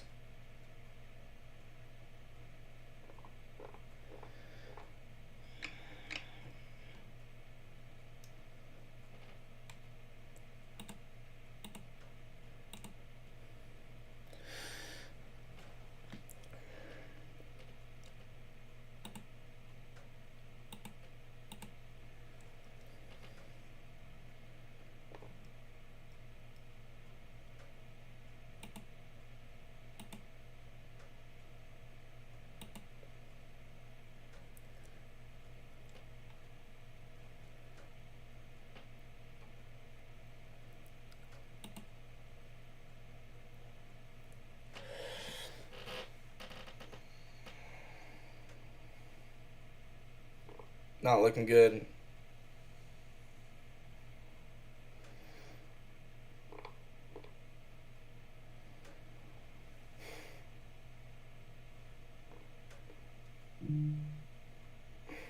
Not looking good.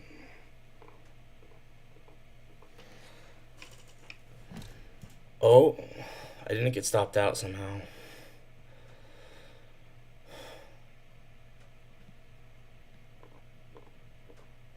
Come on. Form an outside bar here. Let's go. Come on.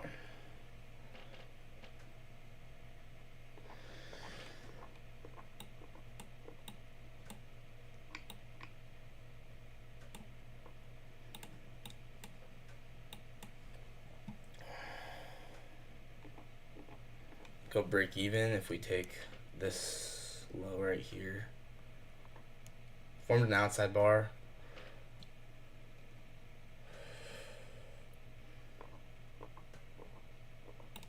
True opens manipulated.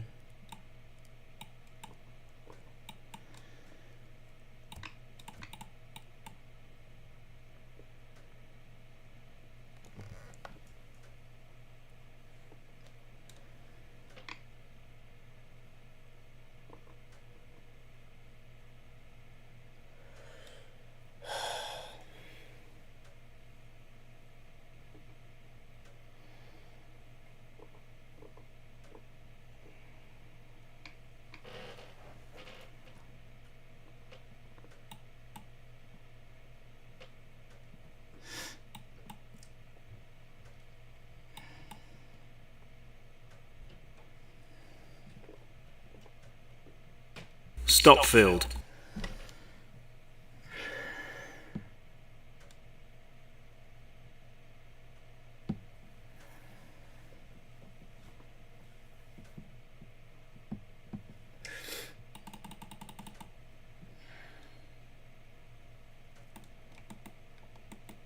Okay, I'm closing out a trade of 8.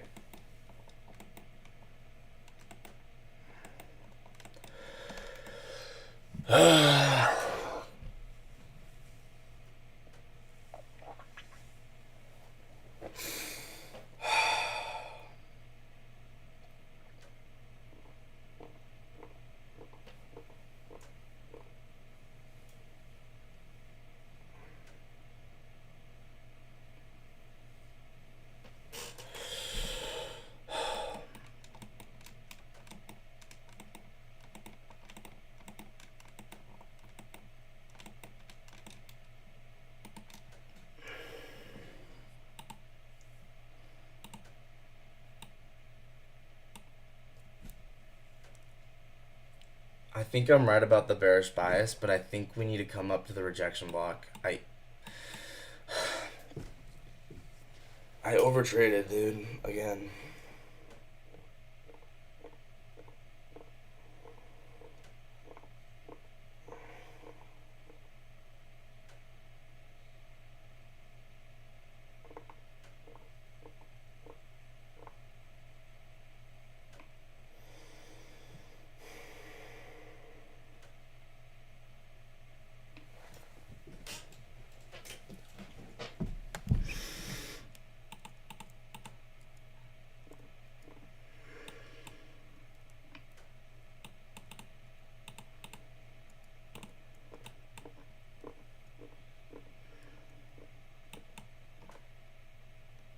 I think we'll form a precision swing point here.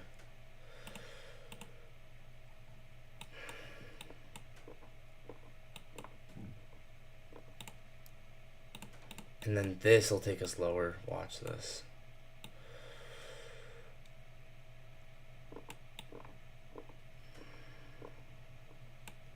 Yeah, we're forming it right here.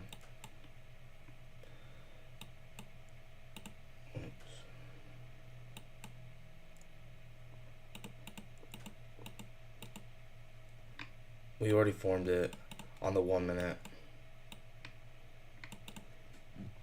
Dang it.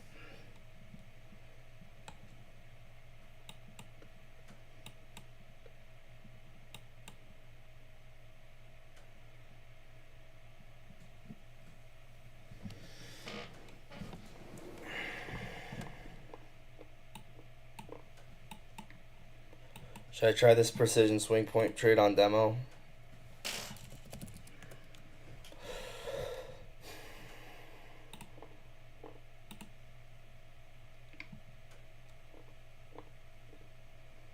I'm gonna take this on demo.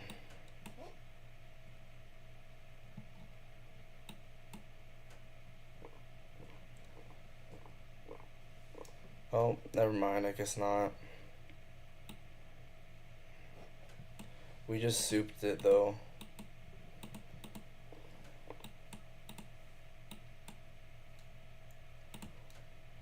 Okay, I'm gonna trade on demo the rest of the session.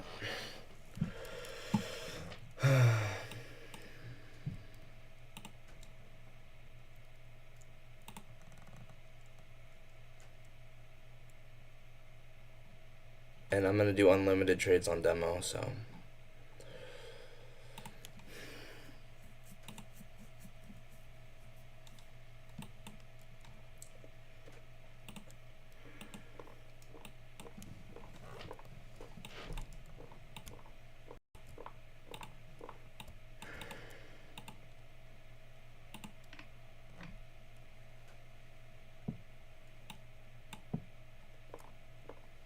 I think we're gonna need to come up to the rejection block like I initially said.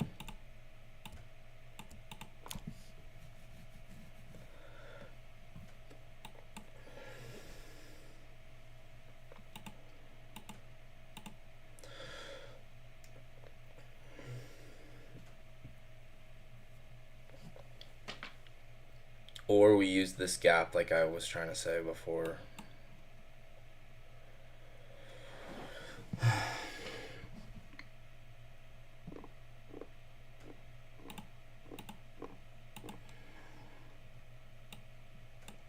Yeah, I'm just gonna be trading on demo right now, just to get practice.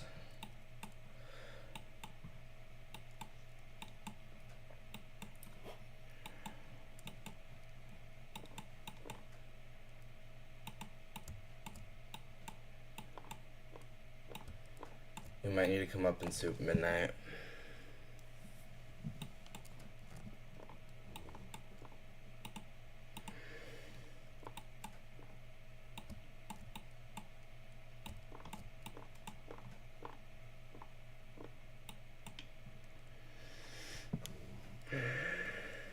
I kind of want to clean up the chart a little bit.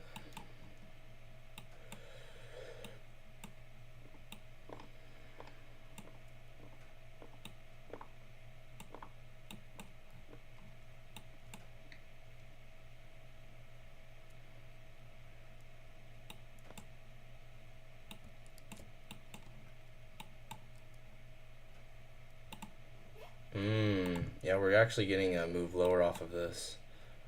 This ain't bad. I'll try this one as well. I'll try this on demo.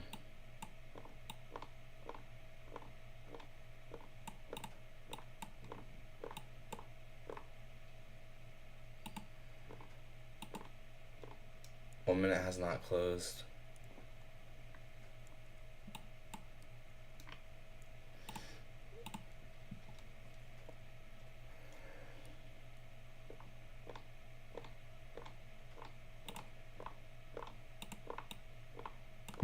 It's not the greatest wick. Oh, that actually doesn't look bad. Order filled. Trying this on demo. Demo. A million times demo.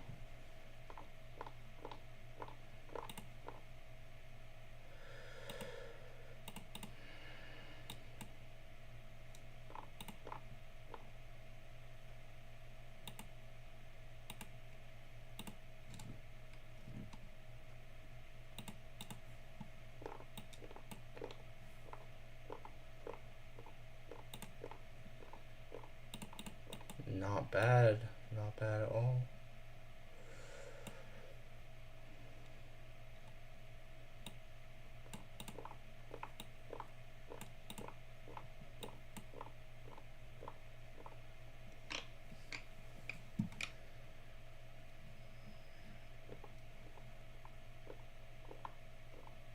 Three, 4.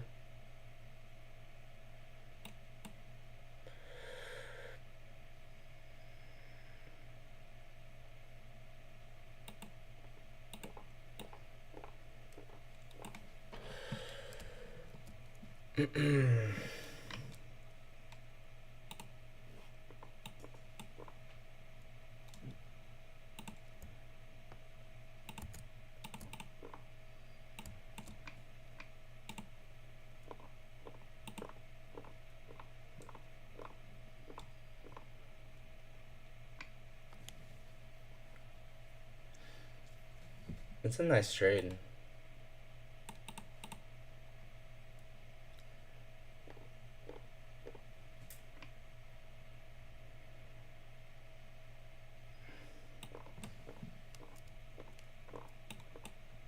But if the market's just not bearish, then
Still might reject here.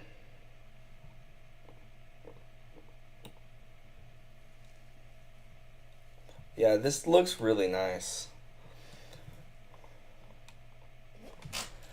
I think we're forming an outside bar right off of that.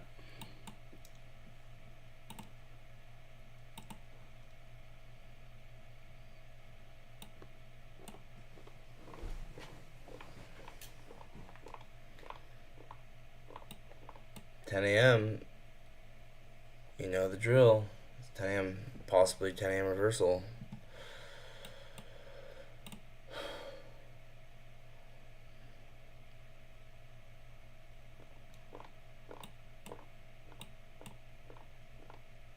Stop filled. Oh, it got stopped out. On demo. I already said that.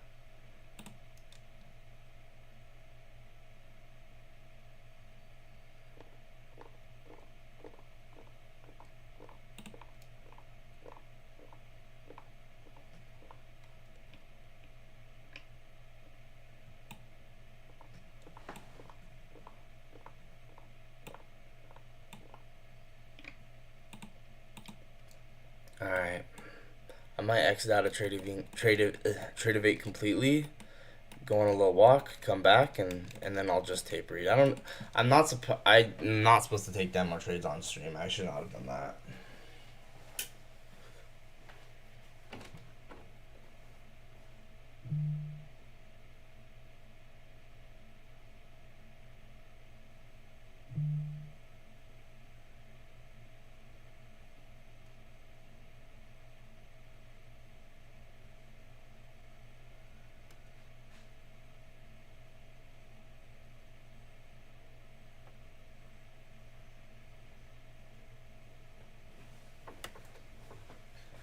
Alright. Now I'm going to clean up the chart a little bit. I still think we're bearish. And now 10 a.m. is opening up. Honestly, I might change the rule I allow myself to take demo trades. Or, what if I allow myself to take demo trades on... No, I was going to say allow myself to take demo trades on Trading View, but I hate that the environment's not the same.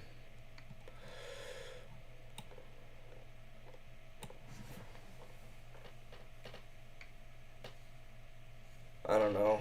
I'm definitely not supposed to take demo trades on stream.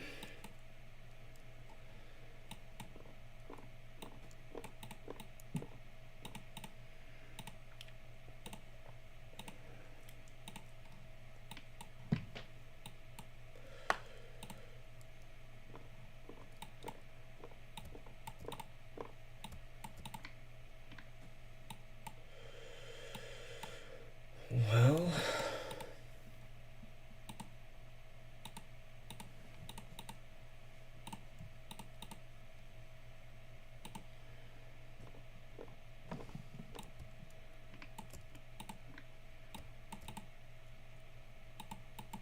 maybe I should have been a little more patient.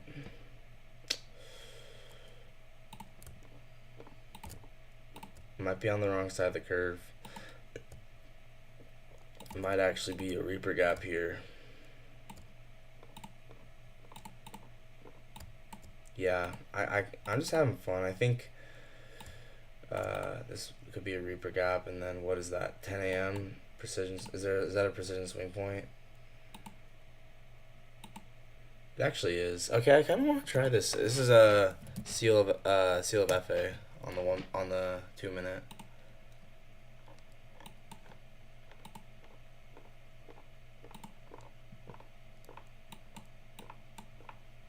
Right at 10 a.m. Oh, actually, it's failing.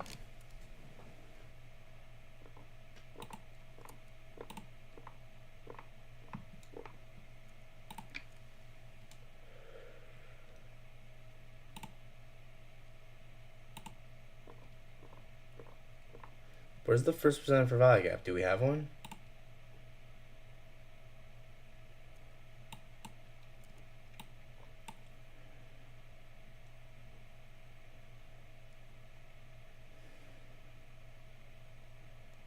Right here. Okay, I kind of want to try first strike to the upside. Yeah, I think we should just practice on demo. I think, honestly, guys, I don't think there's anything wrong with practicing on demo. It's fine. I just want to get practice in. There's so many trades you can take every day. It's like, why would I not practice?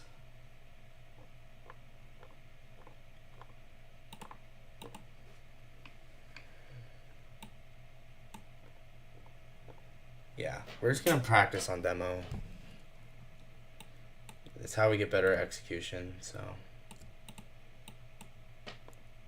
Now we're inversing it. We're inversing the first center for value gap. I like this short.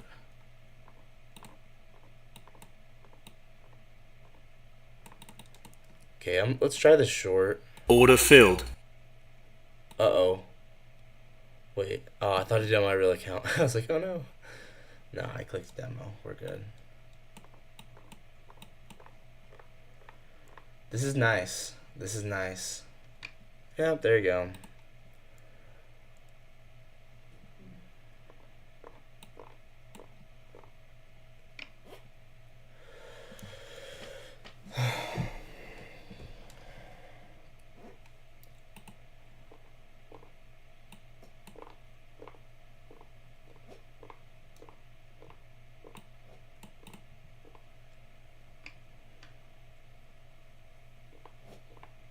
Now all of this should be generated liquidity.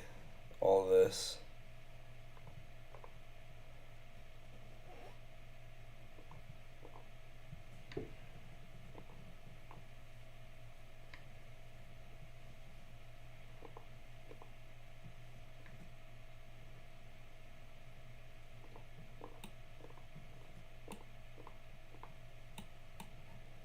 I think it was off the end dog.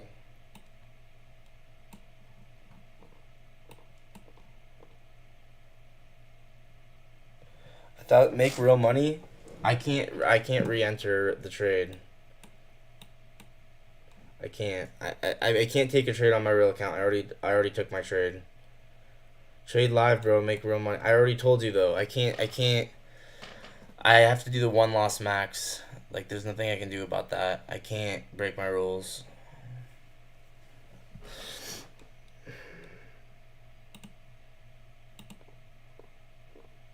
I think this is pretty nice though. But I've said that about a couple trades now. I'll try a Kufu stack or a D-Joser stack if we get it. Meaning, let's say that we get another entry later. Like, how do I explain it? Let's say that we get another entry off of being a professional is knowing when not to follow rules. Well, I'm a professional and I know to follow my rules right now. This is not obvious enough to not follow my rules. I mean, we're going against the bullish S&P.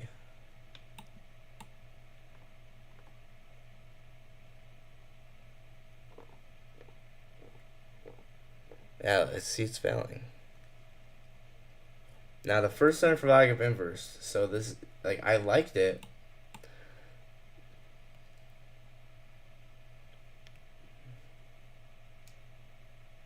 Now could I have gone break even? Yeah.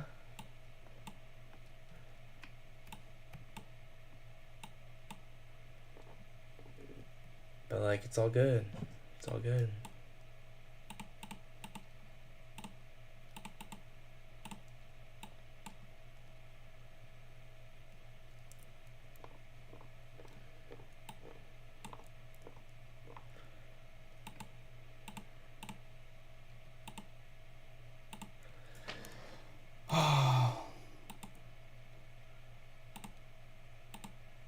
It's very indecisive right now. It's giving the vibes of a 2022 model though. I might go break even on this last trade when we take this low, and then when we get an outside bar, I'll enter D-Joser stack.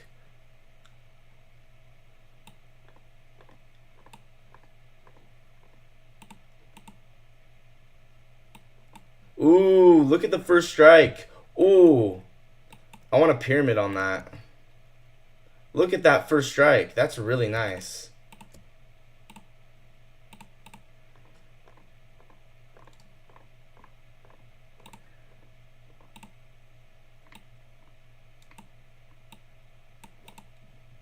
So that pyramid there? I'm gonna pyramid. Order filled.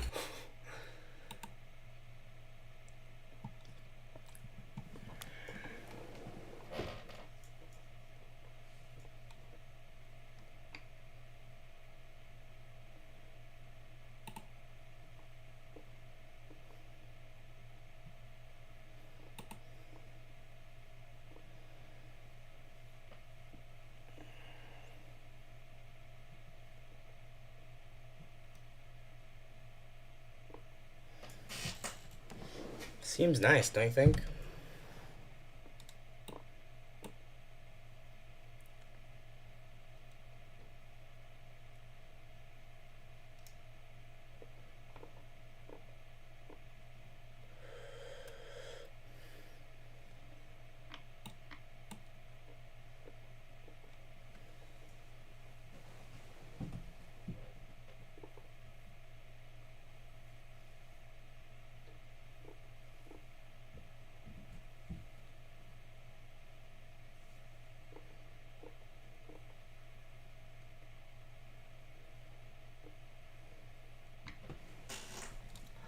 So you go break even right when we hit this low. So break even on this one when I hit this low.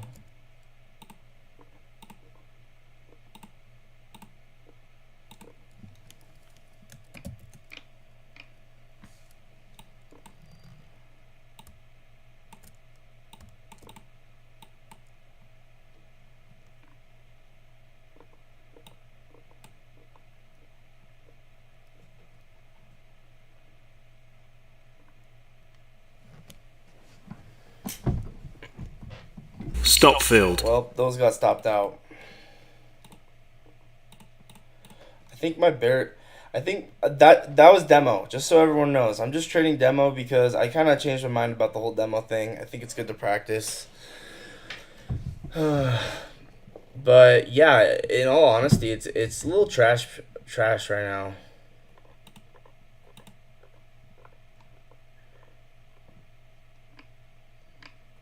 We ended up getting an outside bar to the upside.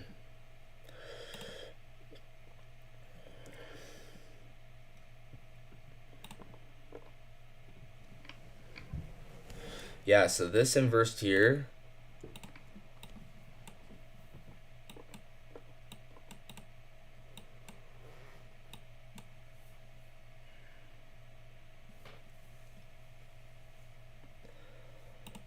I think I'm right about the bearish bias, but I think I'm too early.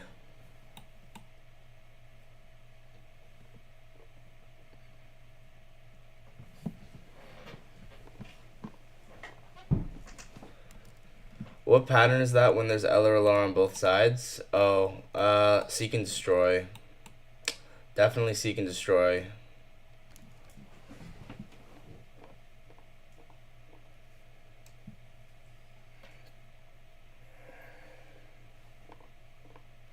But yeah, guys, you have to understand, like, I don't care about losing a whole bunch, because I'll lose a lot, but on a day where I have a big win, it's going to make up for all the losses. But Kalichi, you're right. This is seek and destroy conditions. Yeah, it's like a wedge.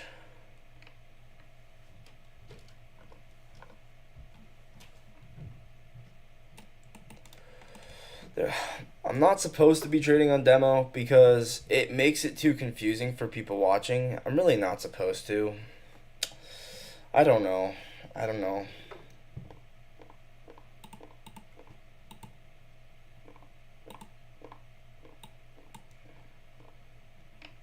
But there's not as much satisfaction when you tape read a successful trade. And it's also just not really like, it doesn't feel real. Like it feels like, oh, okay, well, no one cares because I just tape read it. You know what I'm saying? Okay, we're getting a change in state off the end dog with SMT. Let's try this one. Order filled.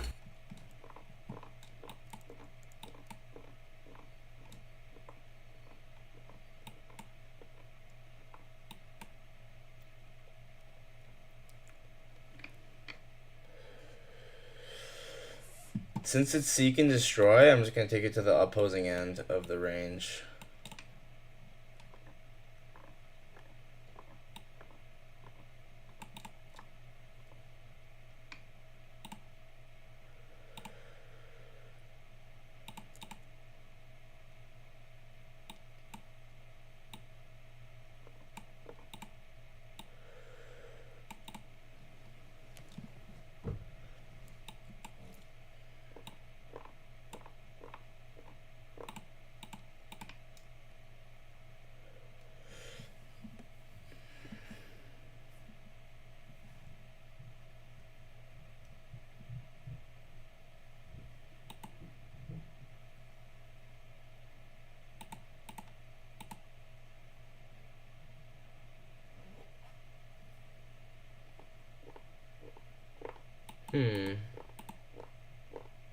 Stop filled. Dang, bro.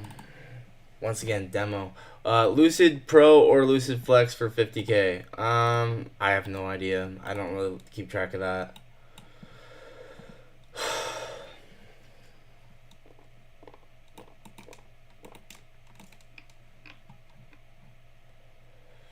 Well, maybe I should just be tape reading. I'm gonna close out if I want to take another demo trade, I'm gonna have to open it up to take it. Right? I'm not gonna take any more. I'm just gonna tape read.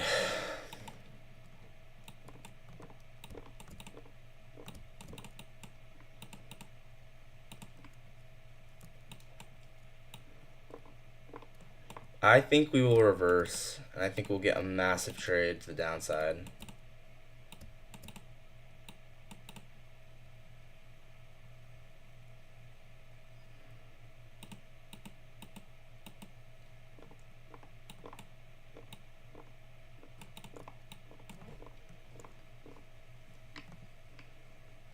And it's probably going to be off this rejection block, in all honesty. I mean, with my remaining, what, $10 on the Tradeovate, maybe I could try a Phoenix Zero.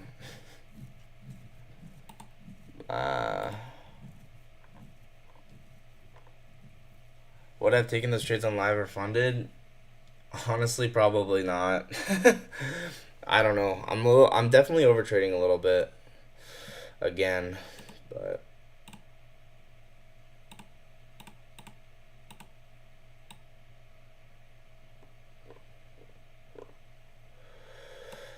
I'm not supposed to trade on demo though. That's the issue.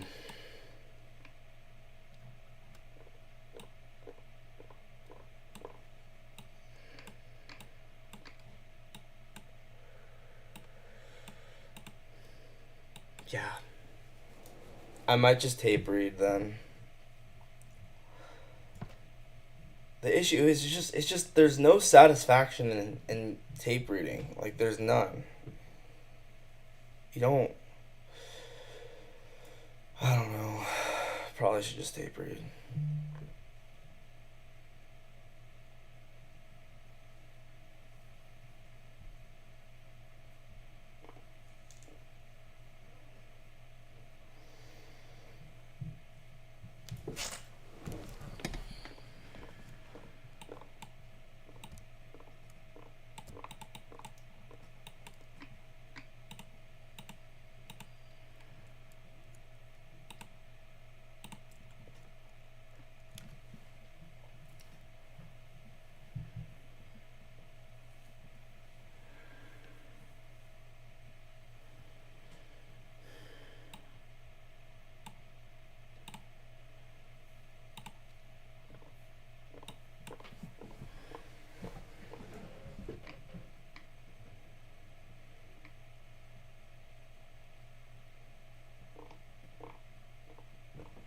looks like we're seeking out the data high.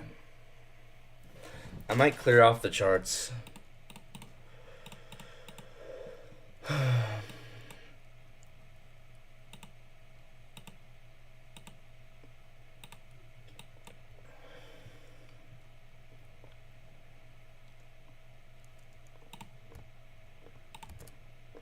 ended up using this Reaper gap.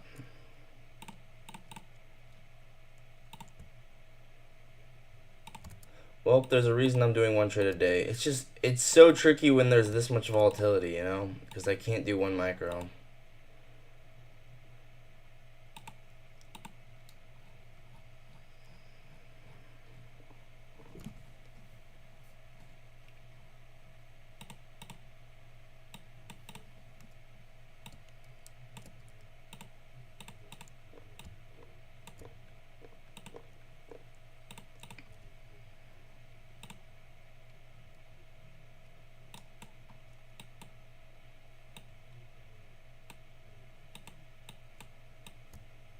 Well, yeah. I was not supposed to trade on demo. Dang. Yeah, guys, I'm gonna really try not to do that anymore. I think demo trading should be only for outside of trading hours. I should not have done that. Or maybe I just demo trade on TradingView.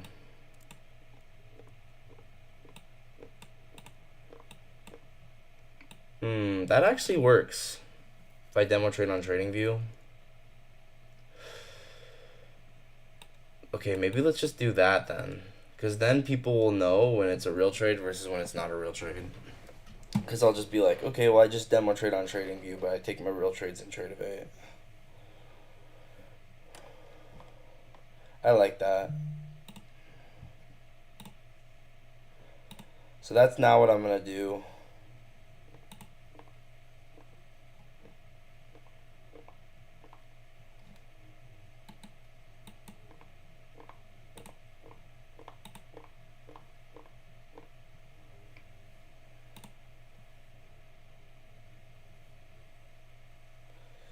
You're going to trade your Lucid accounts on TradingView? Nice.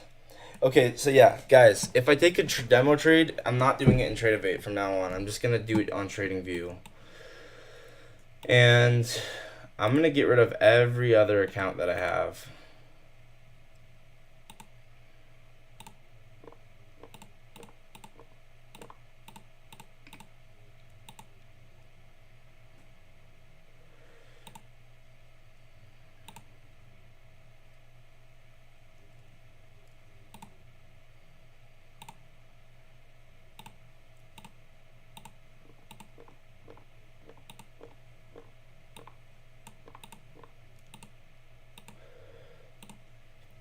I'm just going to have one account that I trade on for paper. And honestly, let's just have it be Jake Trades It here.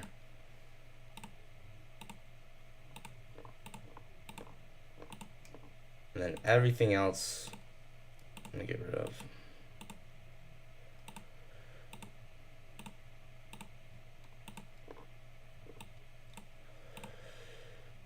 And I will just do 10x of whatever I'm trading for real, because I'm just going to trade on NQ.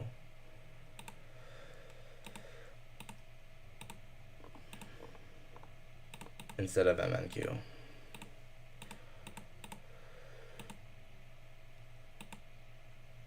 Too many requests. Oh my.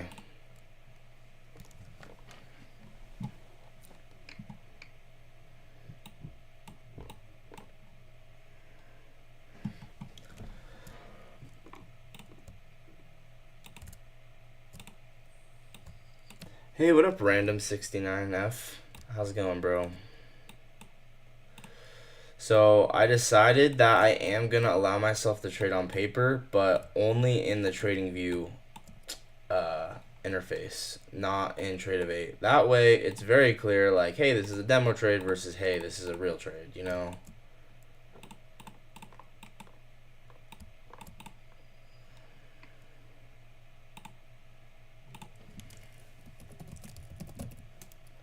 On XM, I am unable to trade Nasdaq properly. Spread is high, so I entered 0.1. Oh man, Yeah, it's really hard right now with the current spread.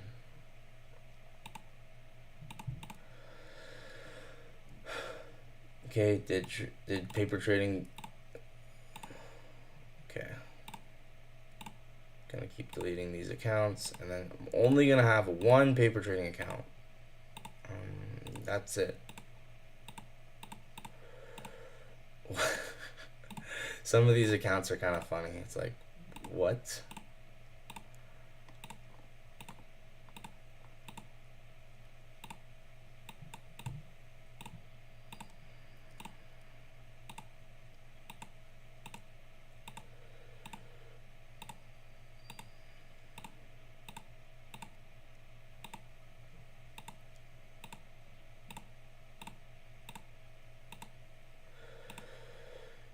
Oh my gosh. Too many requests again.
Okay, can I open it again or not yet?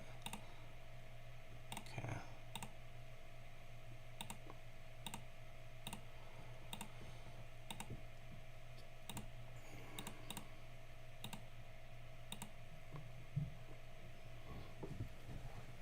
What's the cause of the big bull market? There's a Trump post on Truth Social that's basically saying he's working with Iran and everyone uh,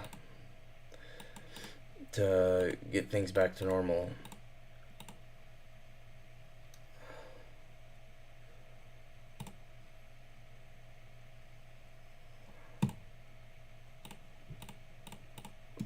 Okay, only have the one account now.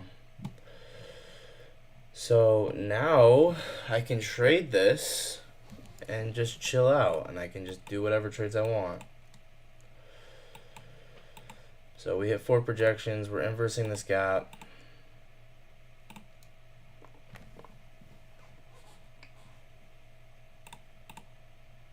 This could deliver us all the way down. I mean, if this is all accumulation, I like this 2-minute inversion. So, might be ready to go. I'm gonna try this.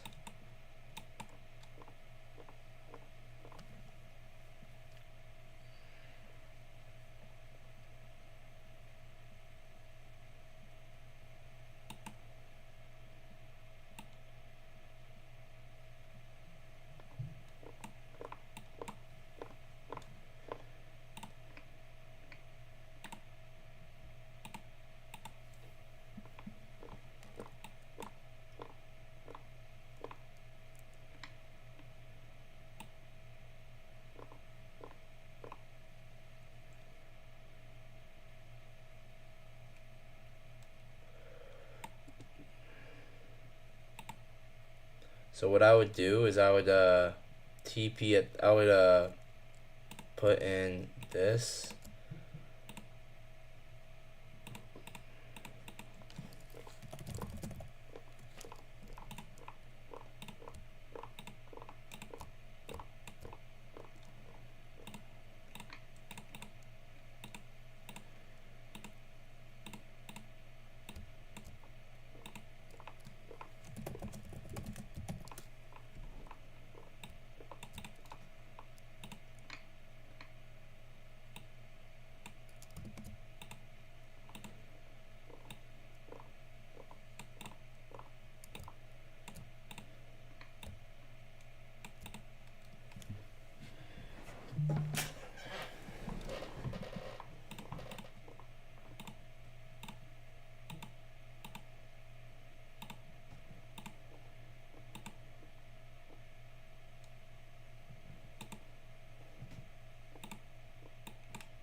What up, FA?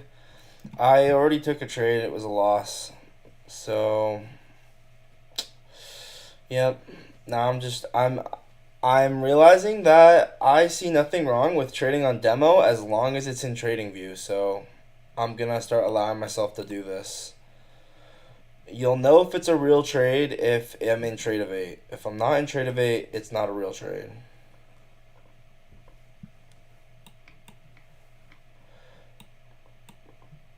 I might try Kufu stack here. So Kufu stack is right. You take another entry once you break even on the other one.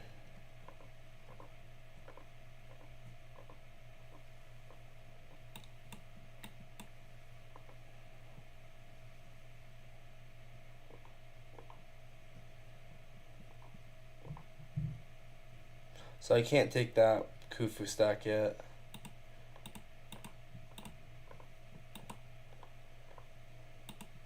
Where's the first presented for VAG at?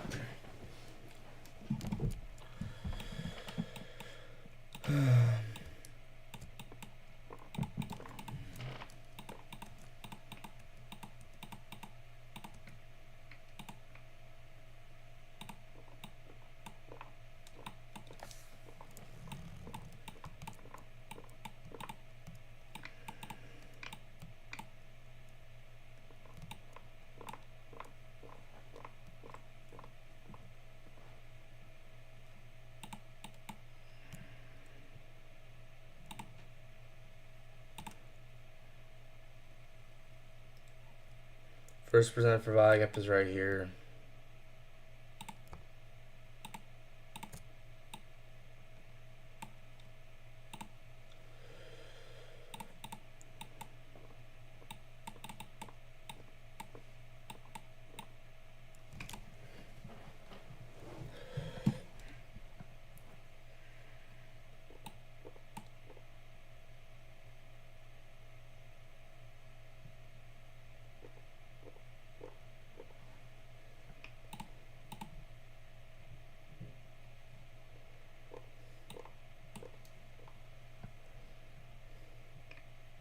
Doesn't this list look like accumulation, manipulation, distribution?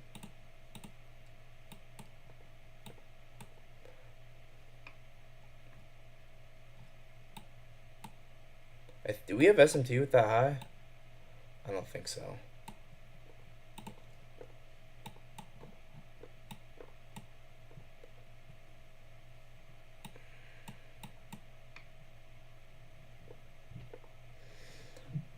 I could keep going up here. We might need to come to that rejection block.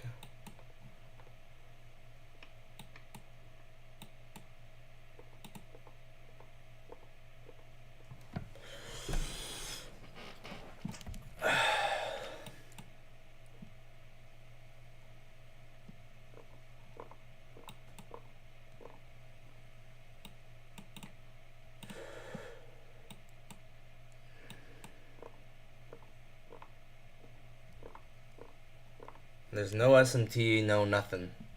So, could get wrecked on this for, once again, demo trade. But, I'm just practicing right now.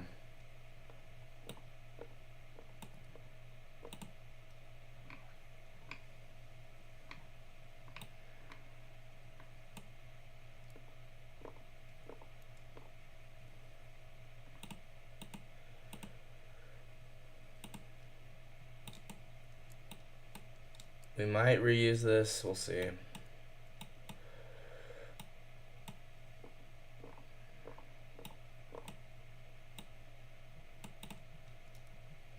Still don't mind it, but yeah.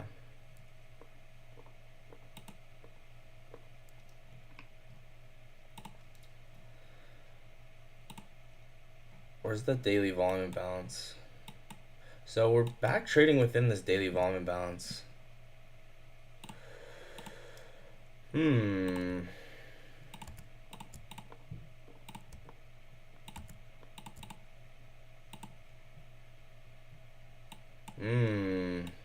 Yeah, look at this.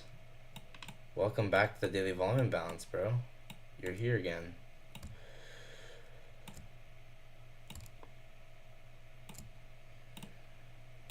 So maybe if we got change in state off of this.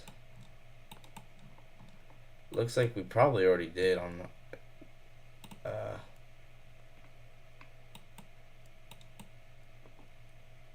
30-second.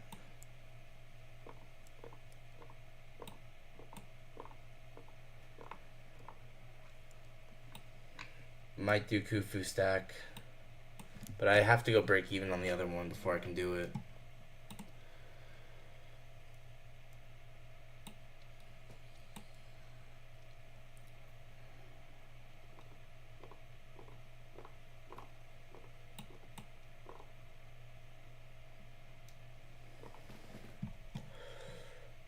We might be backtesting it and going higher off of it.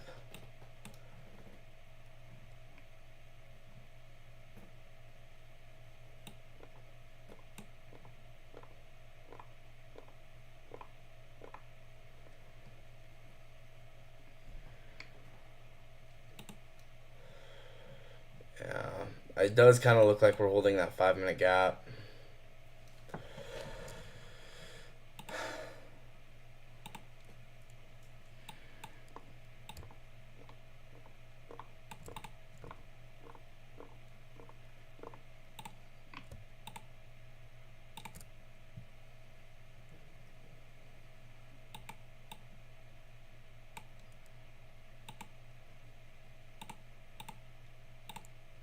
But we might inverse it here.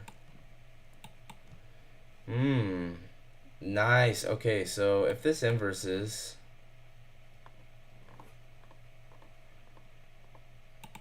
that might not be bad.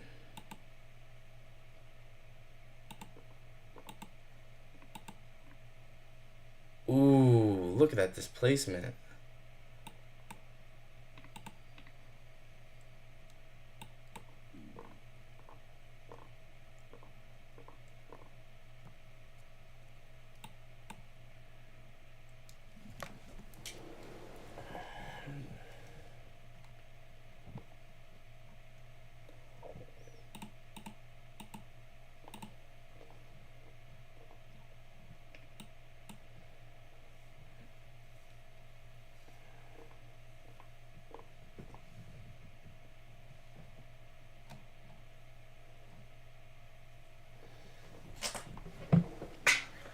I mean, if we get a low time from outside bar, you could enter a Khufu stack on this.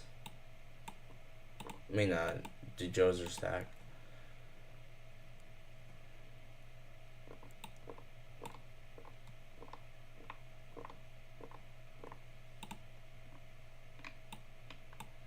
Once again, I've been wanting it to be bearish this whole time.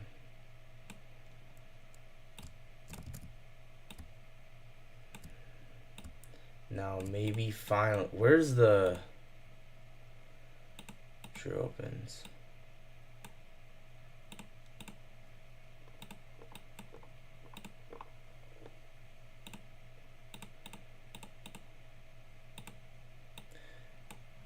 Oh wow, we just souped that. Oh my gosh. Yeah, we're about to dump. We just souped it really nicely. Just depends if this 5-minute closes or not.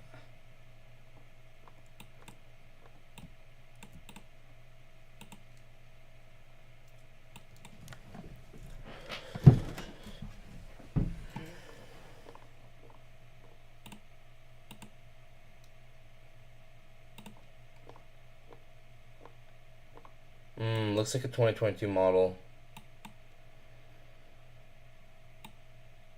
Silver bullet.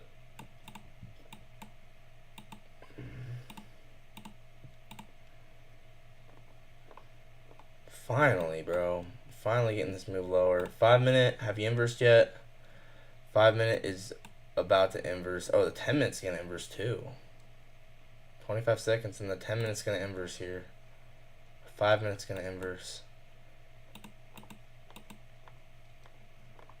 But the problem is I can't pyramid yet because I haven't gone break even on this trade.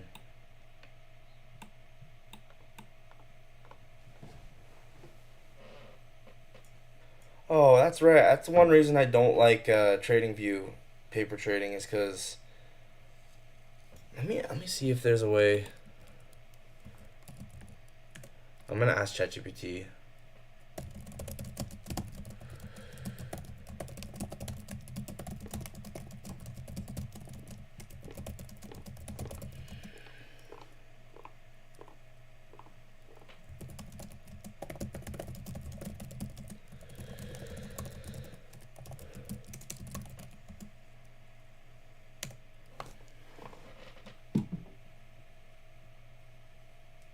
I'm asking ChatGPT.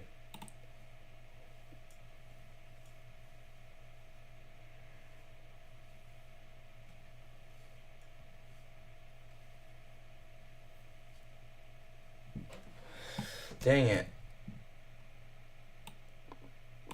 It makes it super I don't know if I actually like paper trading on TradingView actually, because if I enter a pyramid entry, it's gonna average them, and that could not make it more confusing. The 5 minute did close. Finally. The 10 minute did not close.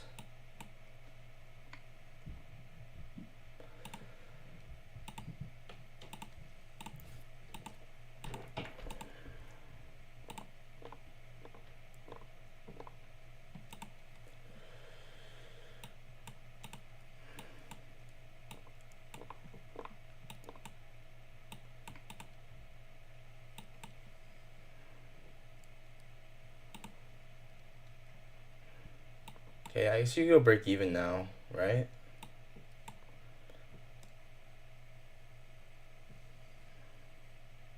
Yeah, we'll go break even. So now at this point, we can look for a pyramid entry because we're already in break even.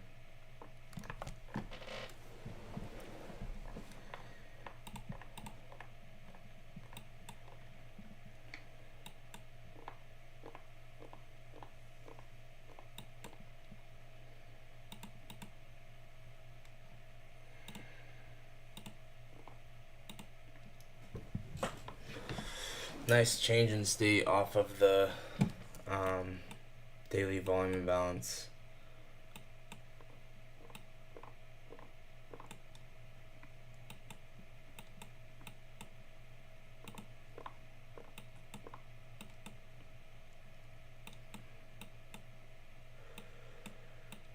Maybe it shouldn't be break even yet, but ooh, I wonder pyramid entry on the propulsion block would be kind of cool. Wait, maybe we shouldn't go break even yet. Well, if I want a pyramid entry, I kind of have to. Okay, no pyramid entry yet then. I'm not break even yet. Or actually, OBPB.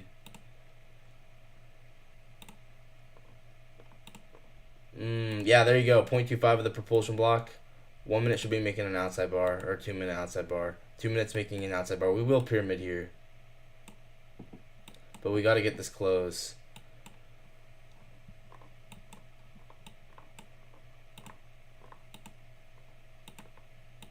Come on. Close on the 2 minute.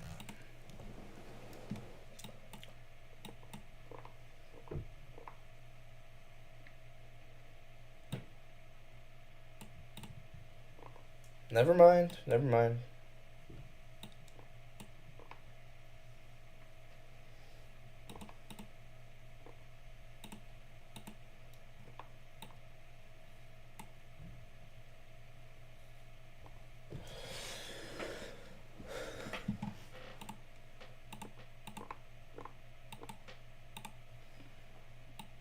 We got so much absorption up in that pump there.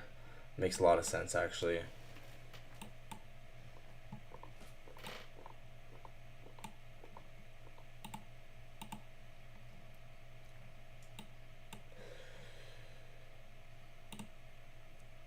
So I guess it's a 1 minute propulsion block, 15-second change in state. Let's pyramid here.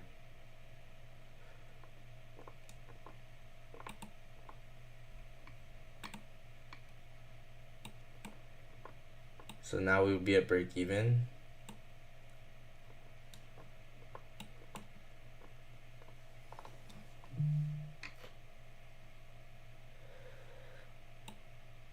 So this is the Joser stack right here. So we have a 1 minute propulsion block and then a 15-second change in state.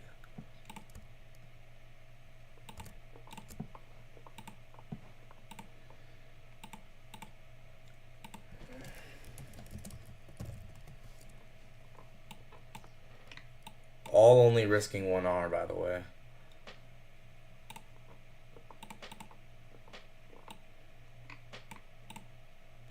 Now we're cooking. Now we're absolutely cooking.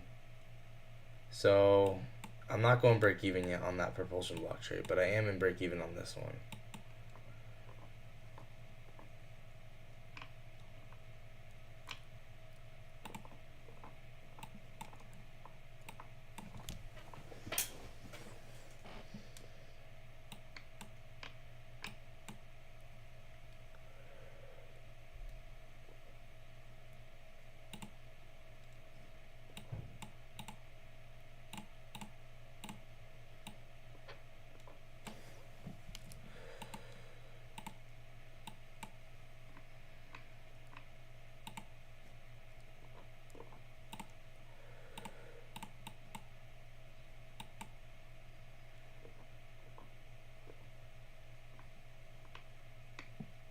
So I guess that trade just lost.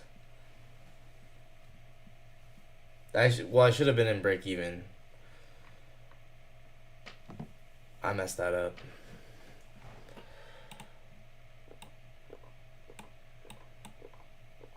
This is the issue with trading demo. It's like, it's easy to do things wrong.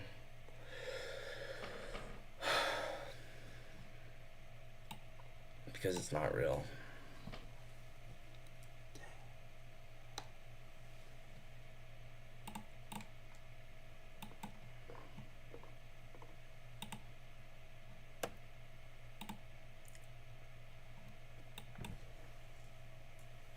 We just got a pin bar. That explains it.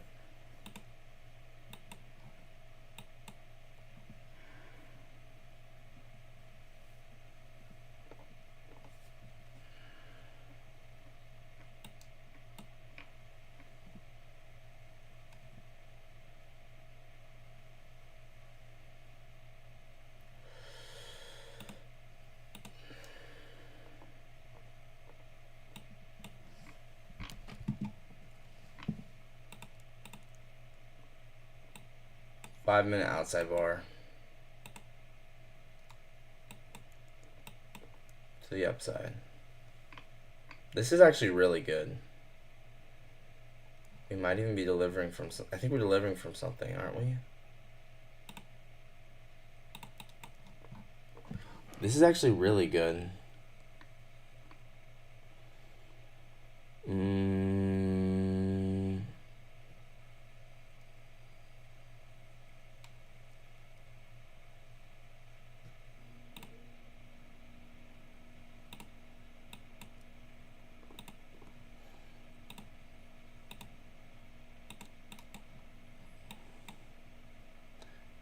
5-minute outside bar off of this new day opening gap to the upside.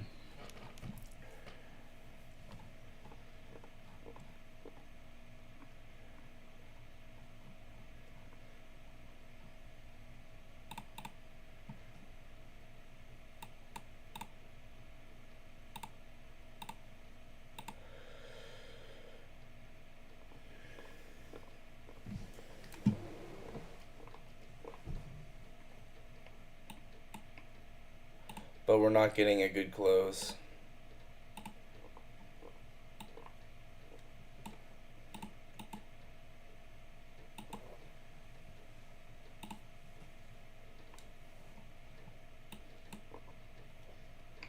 Still worth taking.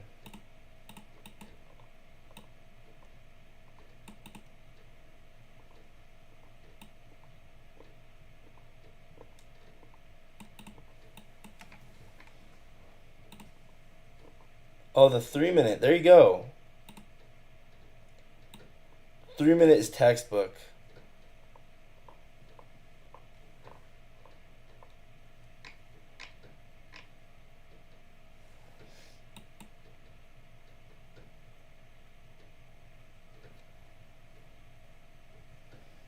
Wow, that was fast.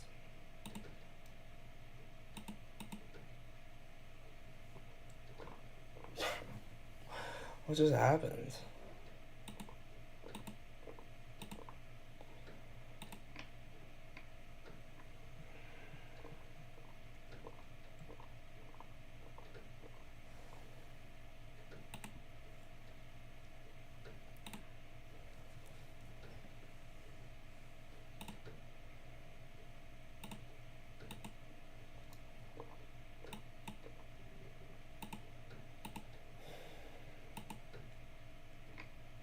Ten minutes left.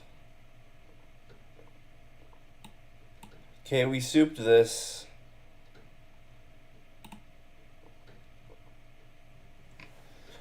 Should open.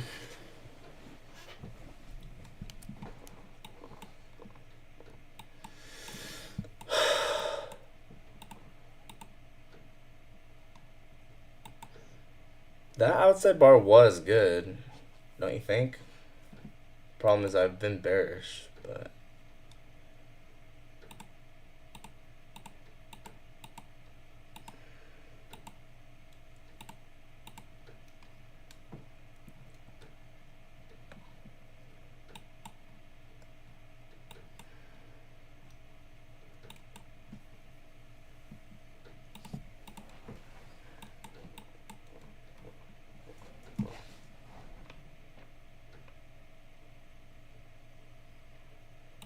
drawn liquidity is probably the data high, huh?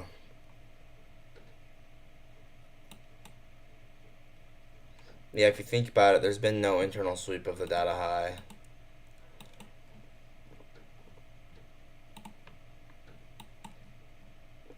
We're delivering from Reaper Gap here.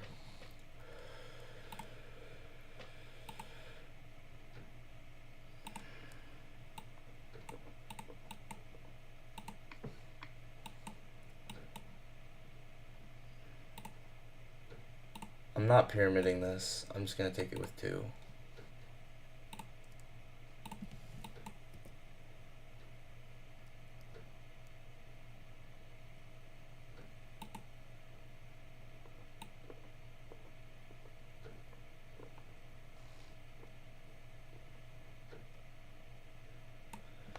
Not pyramiding.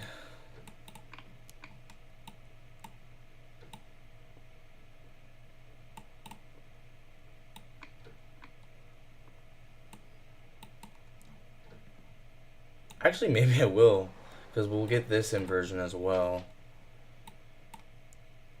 Yeah, because the 30-second just inversed. The 1 minute and that. Let's wait for the 30-second to inverse.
I'm going to be done in 16 minutes.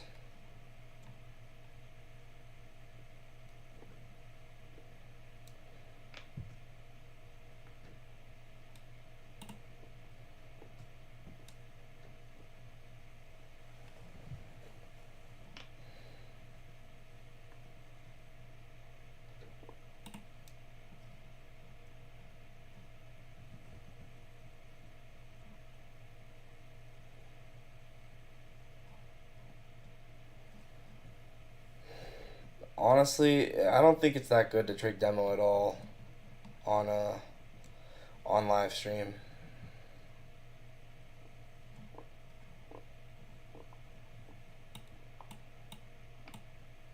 It's probably just not. It's just not good.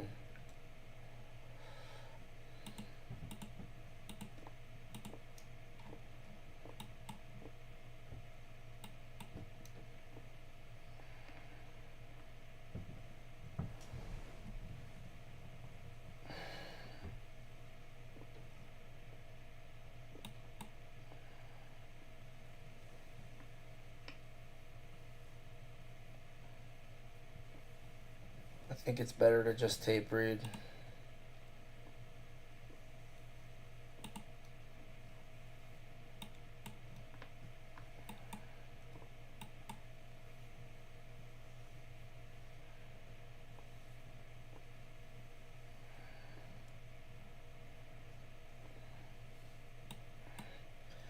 Yeah, I really shouldn't be demo trading on stream.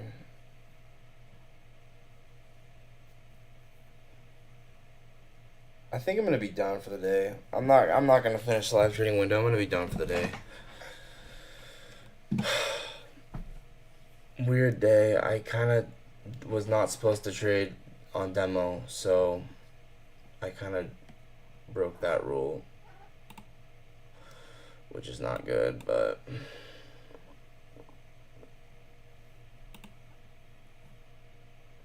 1 minute just for an outside bar.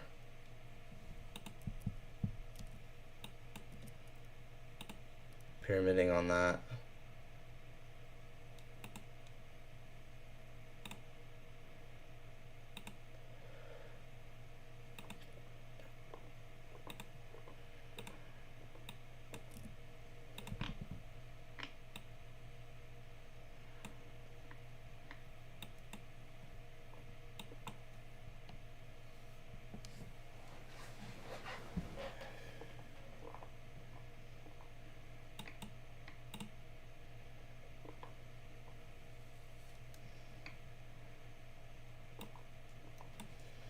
Okay, yeah, I'm done. I'm done trading demo on stream from now on. I'm only gonna tape read. It's so boring to just tape read, but it's probably what I need to do. So.